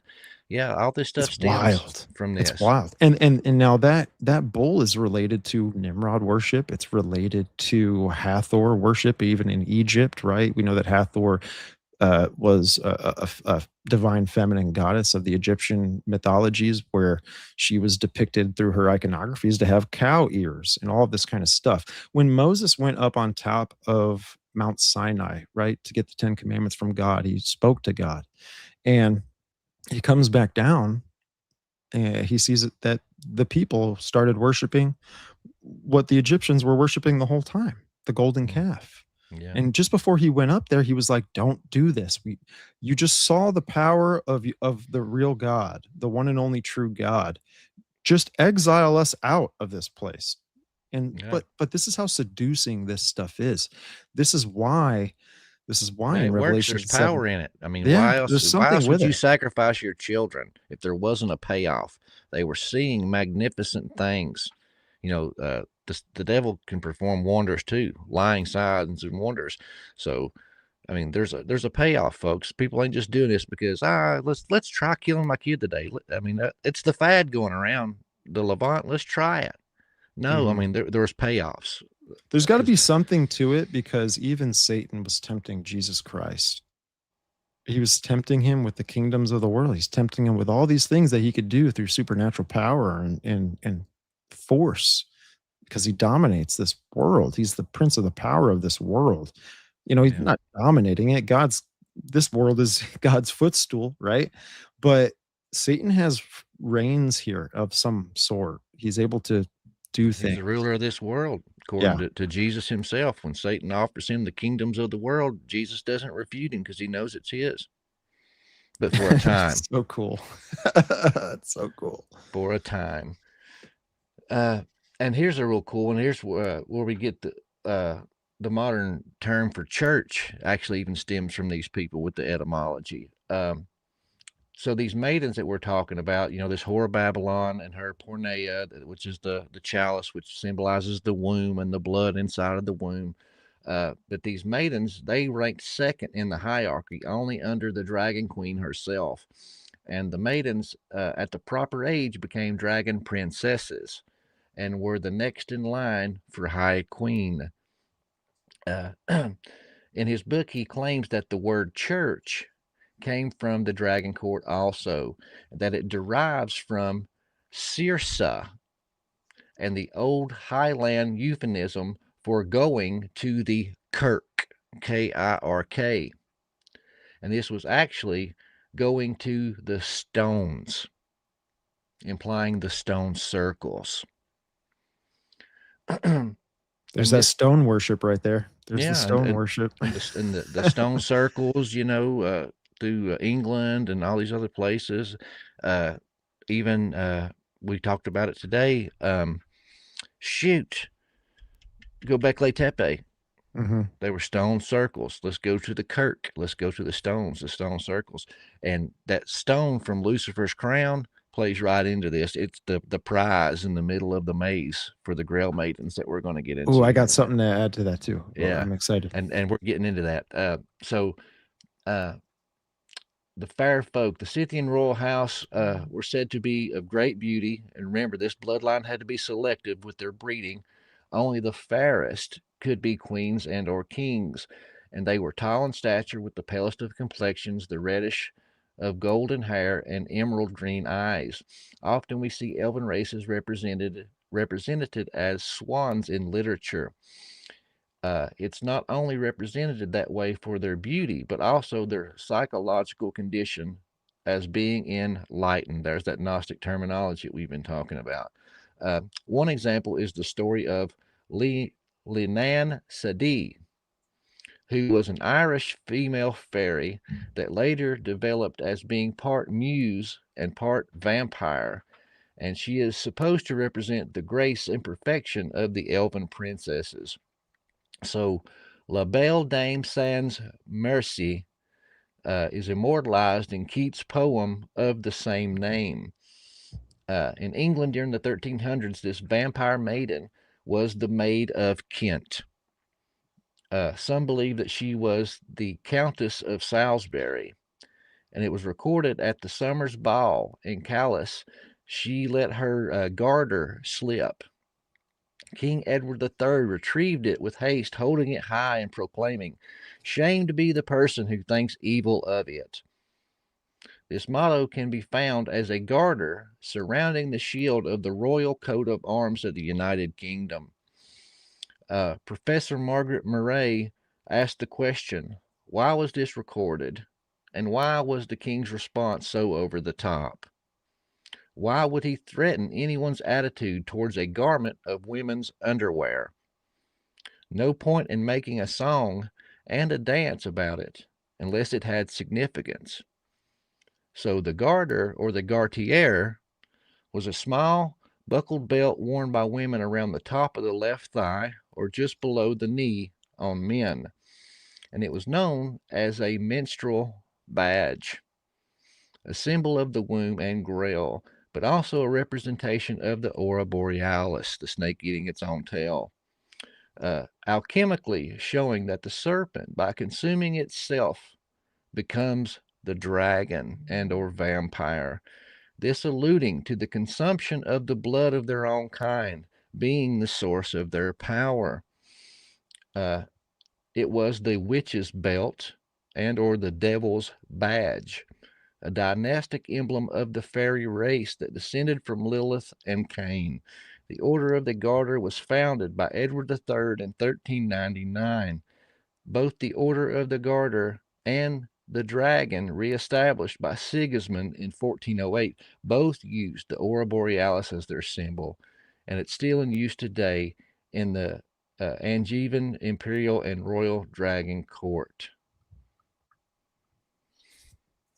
Yeah, it's fascinating stuff. I still can't believe he came out and wrote a book about this stuff. Now this is like a do you think this Dragon Court has any ties in with uh like the royals that we see now in England Yeah. and Prince Charles and all these elites over there? Yeah, that's what he says in his book. He says that many of the royals have been dethroned through that donation of Constantine and the Roman Church.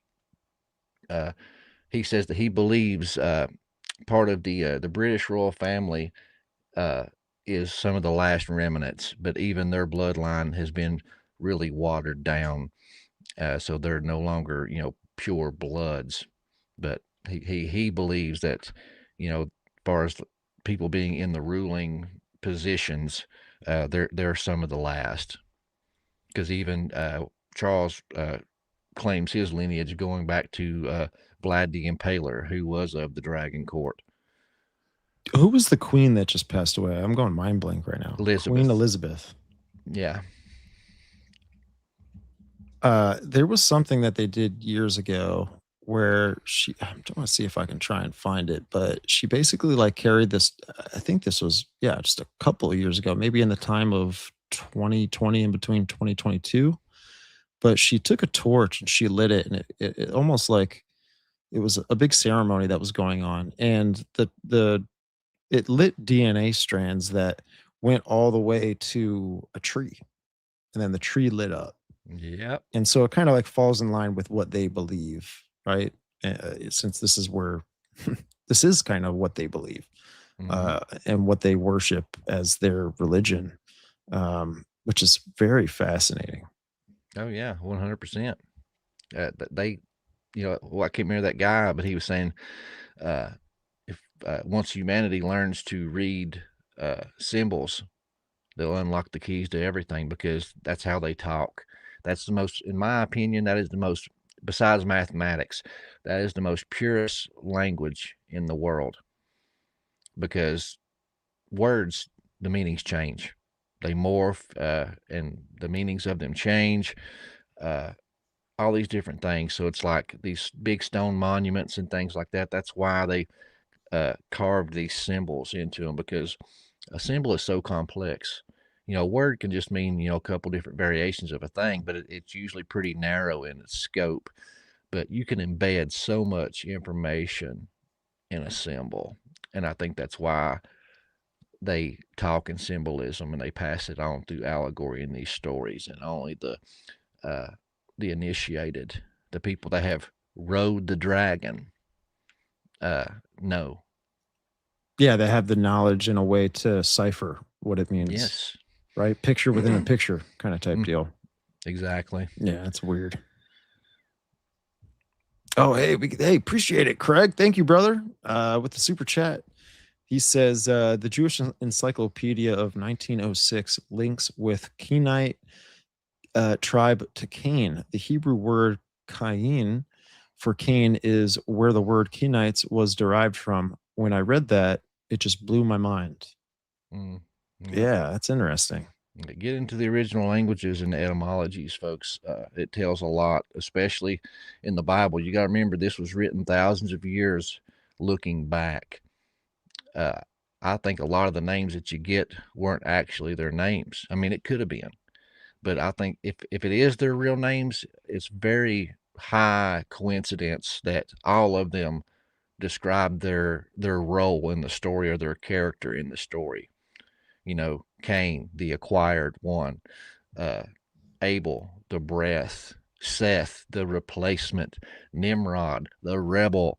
You know what I mean? So I think that they use these to, once again, embed more into the story, and the characters and the people that's in the story. But even with all this stuff, all this symbology and different things, and these Grail Maidens, these rituals, tie into sacred wells and mazes also that I found. The serpent dragon Yomengander in Viking lore encircles and coils at the base of their world tree, Yggdrasil. At its roots is a pool. In Ireland, Scotland, and Wales, this same theme is repeated. They talk of a hazel tree by a well. In the well lives a salmon of knowledge. On top of the tree is an eagle who drops a blood red nut of wisdom into the well 13 times a year. Many ancient calendars have 13 months, by the way. And there it is consumed by the salmon of knowledge. Not all fairy whales, quotations, were water sources. Archaeologists in Britain have found these boreholes as a mine howl in Orkney. They were, in fact, Bronze Age ritual chambers. Locals called them fairy hills. These holes in the ground were flagged stone staircases that spiraled down. Some examples of these wells are the Well of Nectan, Nechtan, and that is in Ireland. And it has 9 hazelnut trees surrounding it, and it's said to have the salmon of knowledge resting inside. We also have St. Anne's Well in Britain that sits next to Robin Hood's Hill Labyrinth. And this well is dedicated to Anne, which is AKA Mother Mary, a figure linked to fertility, earth, and an ancestral lineage, believed to be built on top of an older pagan spring. So these were made for ritual purposes. And like I said earlier, these archaeologists that have found these, they're not really wells. They're spiral staircases going down to an underground ritual chamber. Uh, would it be reasonable, with all the things that we've been talking about today, to believe that a maiden priestess would be that salmon of knowledge whose red nuts, other examples shown earlier, like apples, which was a metaphor for the monthly flow, right? Fall from the tree, symbolic for the family trees and genealogies. Would this be the same story slash ritual as Persephone and her pomegranate wine?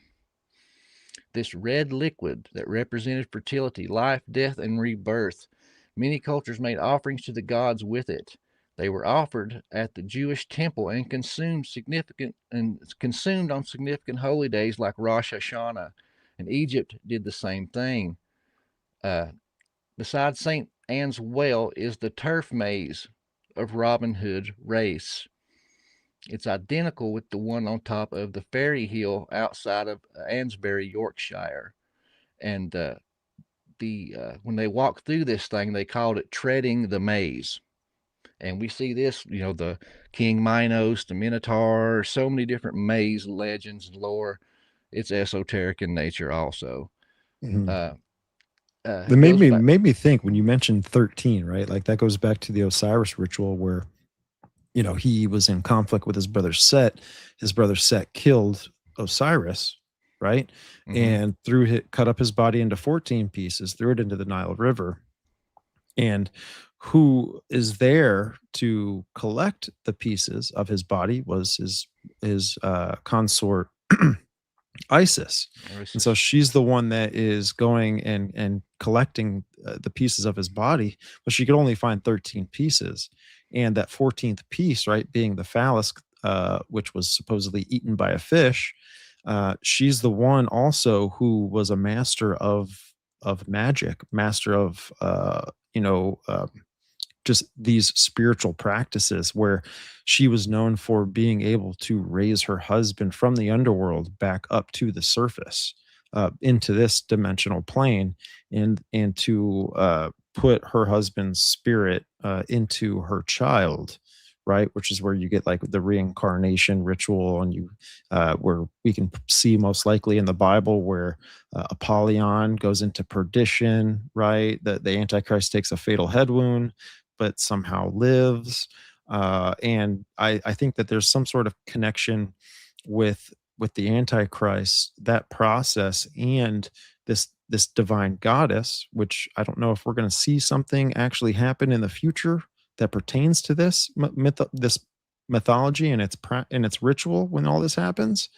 But when you look at Daniel chapter 11 verse 38, Daniel's describing the Antichrist and what he's doing, and he in that verse it says he honors the god of forces, and throughout the iconographies of the goddess she's also known to be a fortress. She's known to be the walls that protect the city. She's also known to be the dwelling place of the city.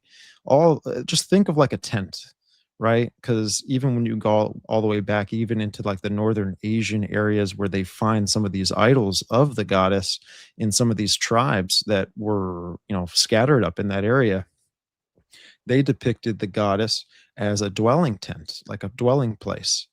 And they would even uh they would even connect that fire iconography to her as well, which that is the wisdom part. That's where you were mentioning like knowledge, right? That is another word for kind of like wisdom. We could see in the Gnostics they believe that wisdom is Sophia. And how they would describe it in their idols is it would look like she was the body, her body was the tent, but her head was the chimney where the fire was to come out. There's no So, Kundalini going up to the top of the dome and oh getting the yeah, fire and the yeah. enlightenment, the self realization, Mm, Prometheus, all that stuff. Yeah. Uh, but I was going to show you this the whole treading the maze.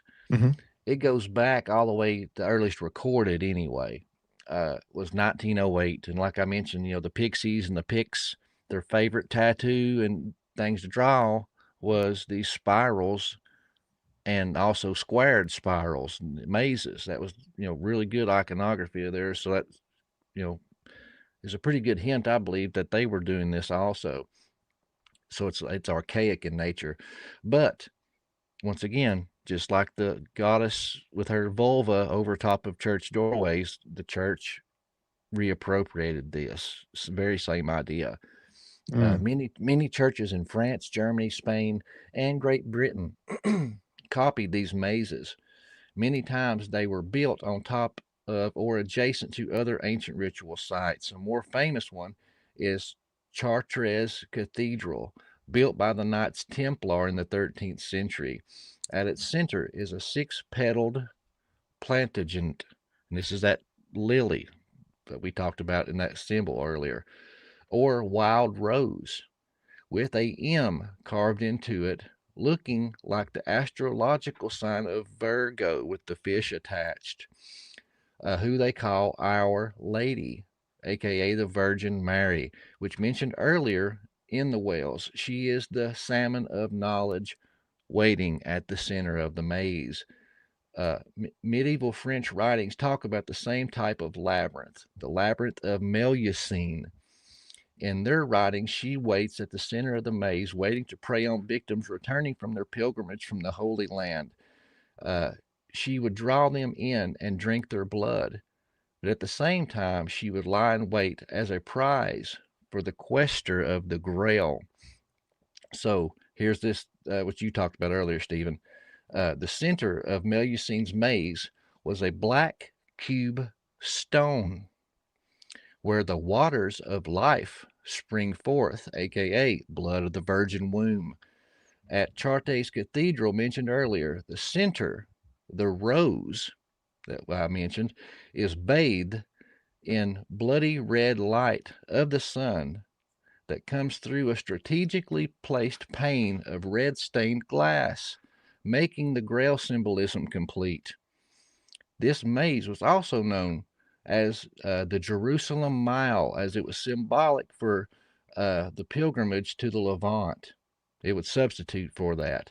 It was 150 yards or 1,500 paces in Gaulish measurement. That was called a Luca, which is very close to Luca with a double C, who was a god that demanded royal sacrifice.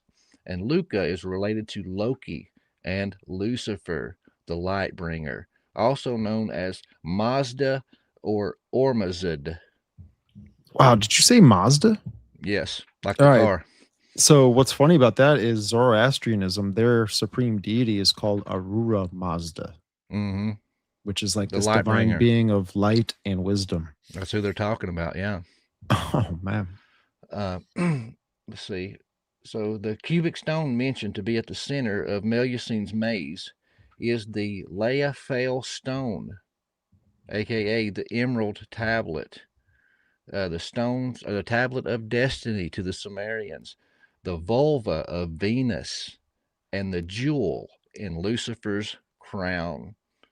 With all this symbolism, it also attached itself to the Sumerian Inanna, the Akkadian Ishtar, and like Melusine was said to consume her lovers.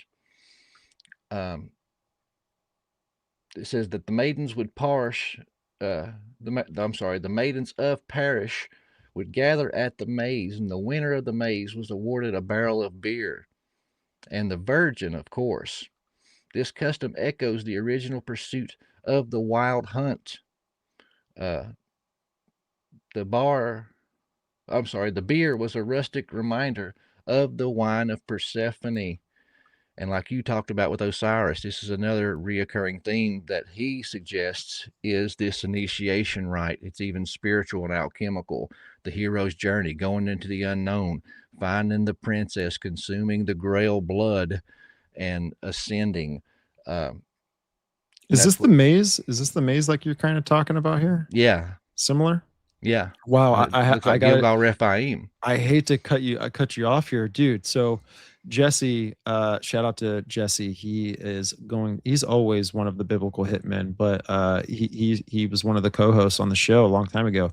And He lives out in Vegas. You know, Jesse. We went out there together and we hung out with Yeah. him. And so when we went out to Calico Basin, where me and you went, remember we went up that walk up that trail, and Yeah. you Got were a doing picture of drone Jesse footage. peeing Yeah. Yeah. Well, me and Jesse from went out there behind. one time like 9 years ago, and this was out there made with stones. And Jesse always said that there was a witch's den somewhere in the area. And again, it just probably connects in some sort of way, but wanted to add that in there. That I've actually seen something like this. Mm, Oh, yeah. yeah. And but with all that, what I was kind of building to was, you have the whales, you have the labyrinths, all that symbology and stuff. The common theme in all of these stories are the same. One must descend, meet the feminine gatekeeper, drink of her offering of some type of red liquid, binding yourself to her. Then you get to return / ascend, reborn from the quote unquote womb of the earth. And I pose this question: is this why the Greek translation of the giants were earth born? Did they witness them doing these rites too, descending into these uh, chambers under the underground, performing these rites and ascending? And that's why they called these mighty men of old the giants in the Greek. Being earth born because they come from the earth after these ritualistic things here. Um, But another one that's really cool that I didn't know about, the King Minos. That's a real famous one with the Minotaur and Theseus. It says that this is all from Devere, of course. The Minotaur is said to be a Phoenician bull-headed god, Baal Molech, the son of Enlil, and that sacrifices were made to this king, this Phoenician king, as he wore the bull's head. We see this Minotaur was King Minos, king of the dead from Crete. Minos was richly associated with the Rephaim.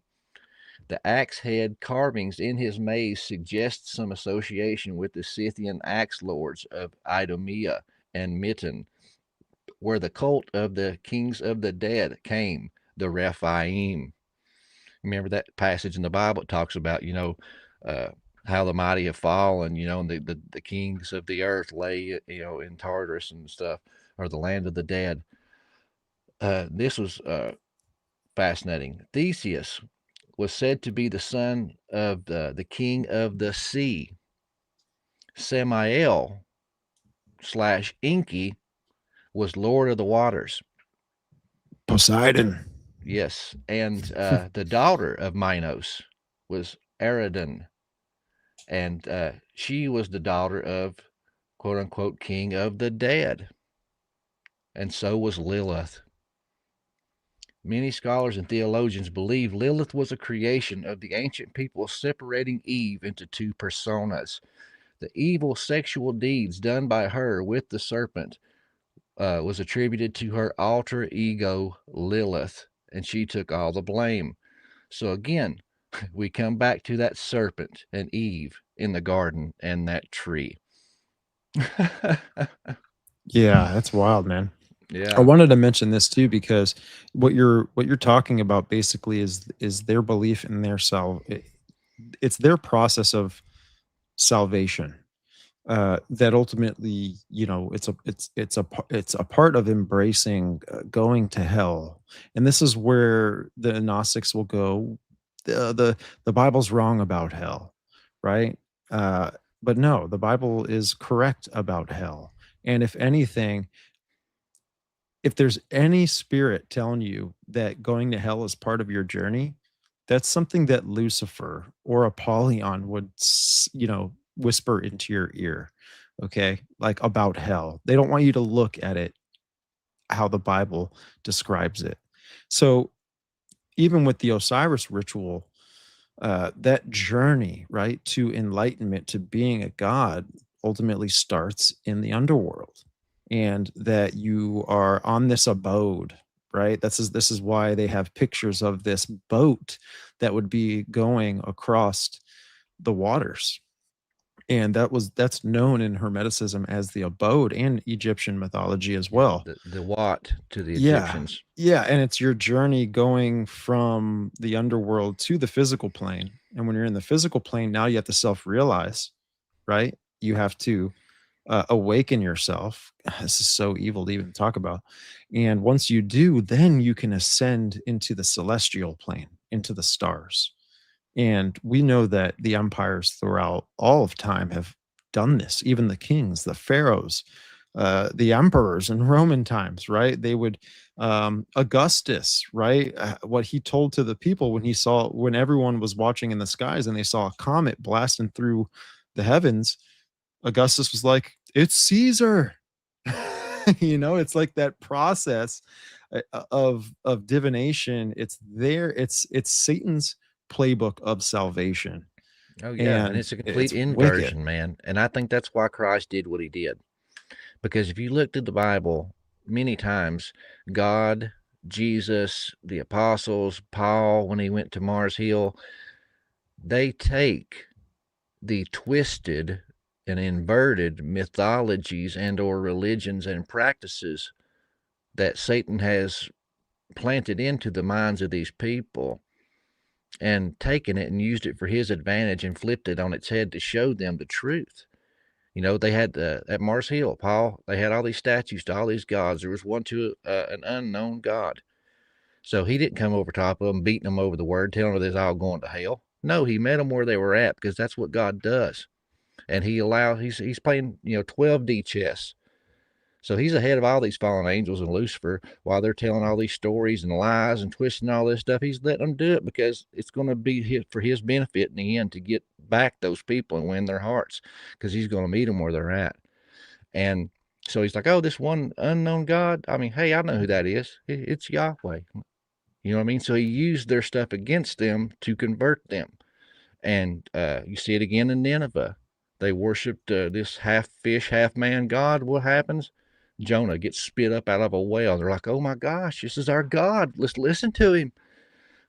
So many times it's done like that. And I think that's why Jesus done what he did, because they're saying that, oh, symbolically, you have to go into the underworld, have this ego death and drink this blood. You got to do this sacrifice and shed this blood and drink this blood, and then you can ascend and be reborn. That's why God or Jesus said, you must be born of spirit and of water. He said, you guys only got half of it figured out. And then when he does what he does that Eucharist right with the blood. That's what Dionysus and all these other people that we've been talking about all day were doing. So he's saying, no, no, no, take of my blood symbolically here. And all these other gods, they ask for you to kill your children and give blood to them. No, it's backwards. I'm going to shed my blood for you. And Mm. take of my body, take of my blood. I'm the truth, the way, the life. And then what does he do? He dies, and what is it? He does the hero's journey in physicality, not allegory. He Mm. goes into hell, takes the key of death from the adversary himself, and physically arises. So he's like, okay, folks, look, all these mythologies, all these rituals you've been doing, I just showed you I just the backhanded it. truth. And Yeah. I physically done it. It wasn't no Jedi mind crap. Yeah. I am I'm the the living God. I am the way, the truth, the life, and there is no way unto the Father but through me. Repent Yeah. or die. Yeah, I got this verse right in my back pocket here, and this is First Peter chapter 3 verse 18 and 19. It says, "For Christ also hath once suffered for sins, the just for the unjust, that he might bring us to God, being put to death in the flesh, but quickened Life and by the spirit. Spirit, by Amen. which also he went and preached unto the spirits in prison." Mm. Man, and it says, "For some time we're disobedient, when once the long suffering of God waited in the days of Noah, while the ark was preparing, wherein few, that is 8 souls, were saved by water." Yeah, so he's preaching the gospel Mm-hmm. to these spirits and these forces of evil that uh are on the same team or had some sort of contribution to fabricating this counterfeit salvation, That's you know, right. and Jesus fulfilled it all. Yes, And he showed who was boss, you know. that's right. Just like he did at the Red Sea crossing. He got up there, and all of a sudden he tells him to turn to Baal Zephon. That's the opposite way they were going. Why did they do that? And he makes them wait. And it's like, we got the Egyptians on our tail, Daddy. Why are we stopping and setting up camp and pointing in an opposite direction? He's like, trust me, I know what I'm doing here, folks. And why? Because Baal Zephon was the holy mount of assembly of Baal, the mighty storm god. So that was another spiritual warfare slap in the face, showing the occult and all their, twisted, theology. So he's saying, okay, Mr. Storm God, sit back and I'm going to show you what a real storm god does, Daddy. And he parts the Red Sea with a strong east wind. It was a slap in the face to, Baal, the storm god. And same thing, this Eucharist was a slap in the face of Dionysus. Going into the underworld, it was a slap in the face to Theseus and Persephone and so many other people that had to go into the underworld and resurrect, and Mithras, how they had to go into these chambers, and resurrect. All of the things he did, he took the customs and rituals of these perverted fallen angels and just slapped them in the face and beat them at their own game, throwing salt into the wound, in my opinion. And at the same time, getting the hearts of all the people that heard all these lies for years and being able to see the truth. He met them where they were at. So they heard a familiar story and they were more prone to accept it. So just like the cross, the bulls of Bashan gather around, gnashing their teeth, celebrating, thinking they had won. He let them shoot themselves in the foot like he does every time. It's kind of like in Egypt too, right? Where you see in the iconographies of these, I forget which god it is exactly, Anubis, I think it is, where he's got the tonk in his hand, which is like this, looks like a cross, right? And this is where you'll get the secular world going and using the law of first mention, saying, "Oh, look, see, the Christians copied the cross from the Egyptians and all this stuff," but no, that was just another thing that Jesus did to show who had authority and who is the living God. He's backhanding the Yeah. mythologies, he's backhanding the mysteries, he's backhanding everything that the world has been worshiping, since the tree of knowledge of good and evil. And you mentioned Dionysus, right? So I wanted to bring this verse up here, and this is Revelation 19, verse 15. And out of his mouth goeth a sharp sword, that with it he should smite the nations, and he shall rule them with a rod of iron, and he treadeth the winepress of the fierceness and wrath of Almighty God. That when it says winepress right there, it makes me think of him slapping Dionysus in the face, because he was the god of wine, ecstasy, Yeah. liberation, right? In the All this kind of Eucharist, drinking the stuff. wine, Yeah. you're taking in his blood. I mean, all that was a direct slap in the face to all these Well, gods, check man. the best part of it too, and it's right here, verse 16. And he hath on his vesture and on his thigh a name written, King of Kings and Lord of Lord of Lords. Lords. The thing with Dionysus is that Zeus took a wife, right? It was Zeus, Semele, He and raped a woman. and Dionysus, right. And so Zeus, with the power of his divinity, basically incinerated Semele, and so she was pregnant with Dionysus, his son. And the only thing that survived out of the ashes was the fetus of Dionysus.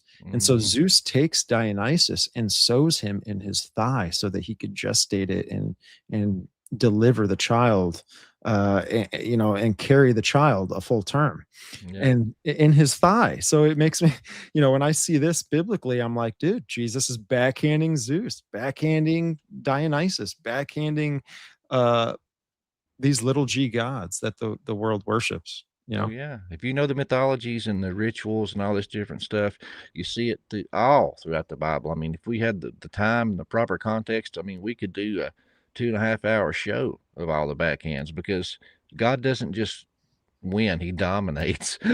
Yeah, no doubt, man. No doubt, dude. Man, this was a fun live, man. Yeah. I appreciate you coming on, sharing your presentation and what you've been researching and things like that. I always have a good time having you on, man. And you're my boy, you're my brother in Christ. Um, and I'm always ready to have you on, man. Is there anything you needed to tie a bow on or No, man, finish that up was it. anything? I think it was beautifully done. Nice, man. Nice.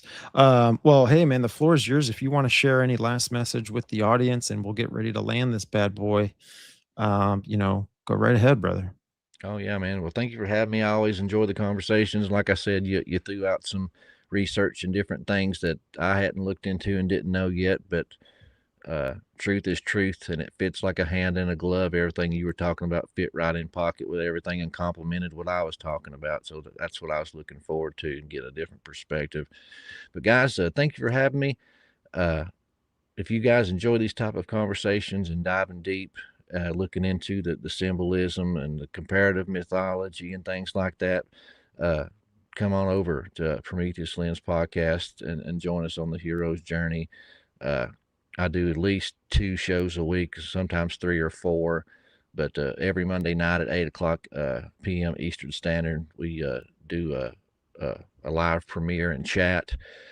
Every Sunday night at 8 p.m. Eastern Standard, I am in the midst of a long study into Louis Ginsburg, Legends of the Jews. So this is not canon, but this is the history and the mythology, what the people of this time frame believed and were reading, and it fills in a lot of gaps, honestly, to the biblical narrative, and it's just fun. But we have that live study every Sunday at 8 p.m. Eastern Standard Time. I think we just finished the 17th episode of that. So you can join us on that and be a part of the conversation. Come in, hang out, throw in your comments, your research, ask some questions. This is a group study. Yeah, man. Oh, awesome, man. I just want to just share this with the audience because sometimes, even just for people that are watching, they're new in their faith. Maybe some people are still on milk and they just haven't had, that much time to grow in their faith and all of this. A lot of things can get hairy when talking about these subjects. And the best advice I can give to people is to just get your nose in the Bible, get your nose in the Gospels, um, understand the truth in the gospel, and pray without ceasing.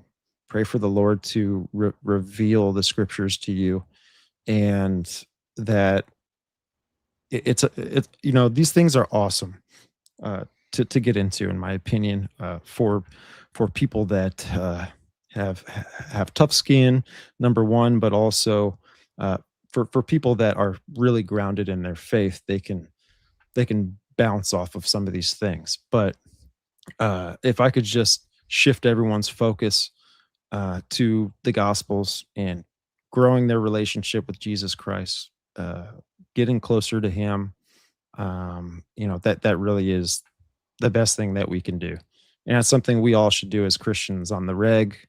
You don't have to be a baby Christian just to do this, or a new Christian, or whatever. We're all called to do that, and we're all called to share the gospel of Jesus Christ in any way Have that your we can. foundation first before you try to build a big skyscraper of Nephilim giants, UFOs, and all this other stuff. So, Hmm.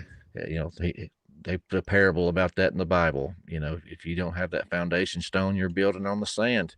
So, yeah, you might have a beautiful skyscraper of all kinds of cool symbolism, Nephilim giants, and all this cool esoteric stuff.